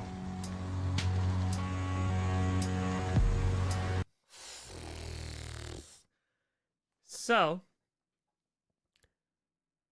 again, Joe, his character is aimed towards like one thing. And now that Frederick has the information, or at least the information that he thinks is going to be good, he's going to weaponize it. And now he knows a lot. He knows a lot. And so he just manipulated a coach character, Desire, to literally leave. Oh, the sagas are crashing directly into Coach now. To tell you that you're not leaving this place. None of you are. Do you remember me now? Oh, it is.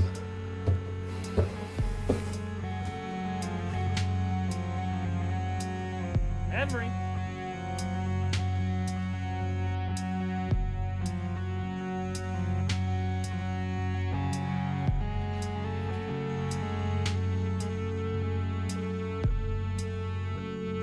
Finding their answers.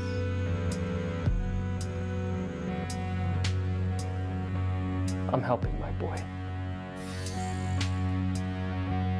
Steve. Oh, hey, you're back. Did you decide about that Kenny Pickett thing? You're in danger. Danger? Do you mean losing the division? It's okay. I'm going to put you in a bubble. A bubble? Is there anyone you need? What are you talking about? Listen to me. You won't remember this conversation. And I don't know how long I can hold it for. Blood demon. But I'm not losing another.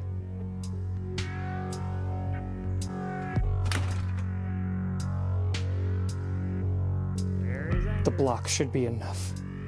The block? Wait, I hate my neighbors.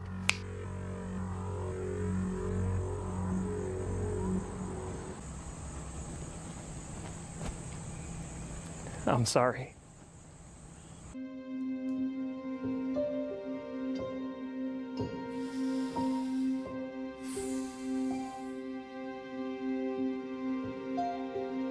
So, before, you got a glimpse of Lewis sitting out and looking up at something. And you also got the confirmation from Wildflower that they were out.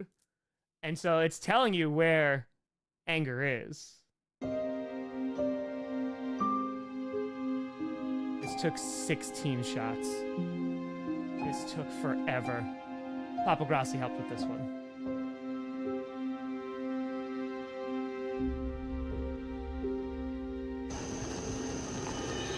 Tom.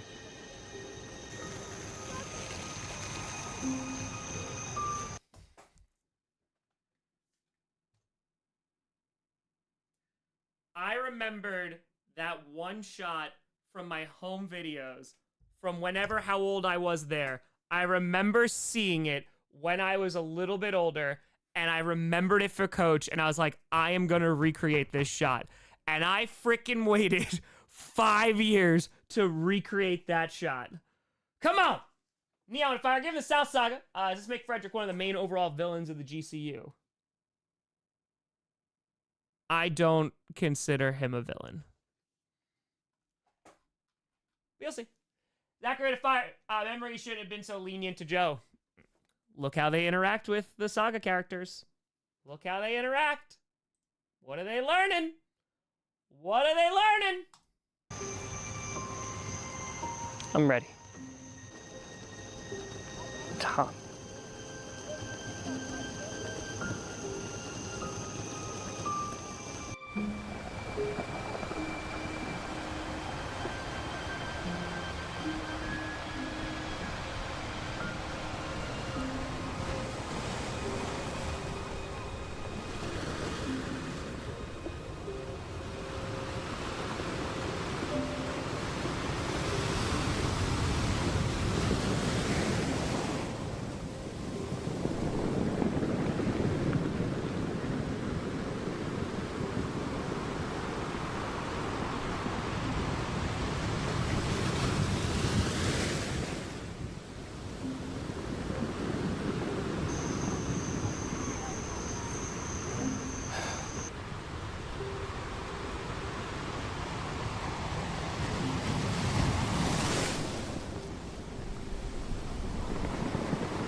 And so, that is how we ended the penultimate season of Coach. Yeah, that was so lot of things there. So yeah, Anger has killed Tome and Junior. They're dead and are on the beach. And now Anger is in a room with Captain, Lenny, and Wildflower, with Lamy upstairs. Basically, the most important characters are on the beach, which is not ideal. Blood Demon has just gone into a bubble in the what will be the North Saga. And if you've watched the North Saga, you know how that plays out. So,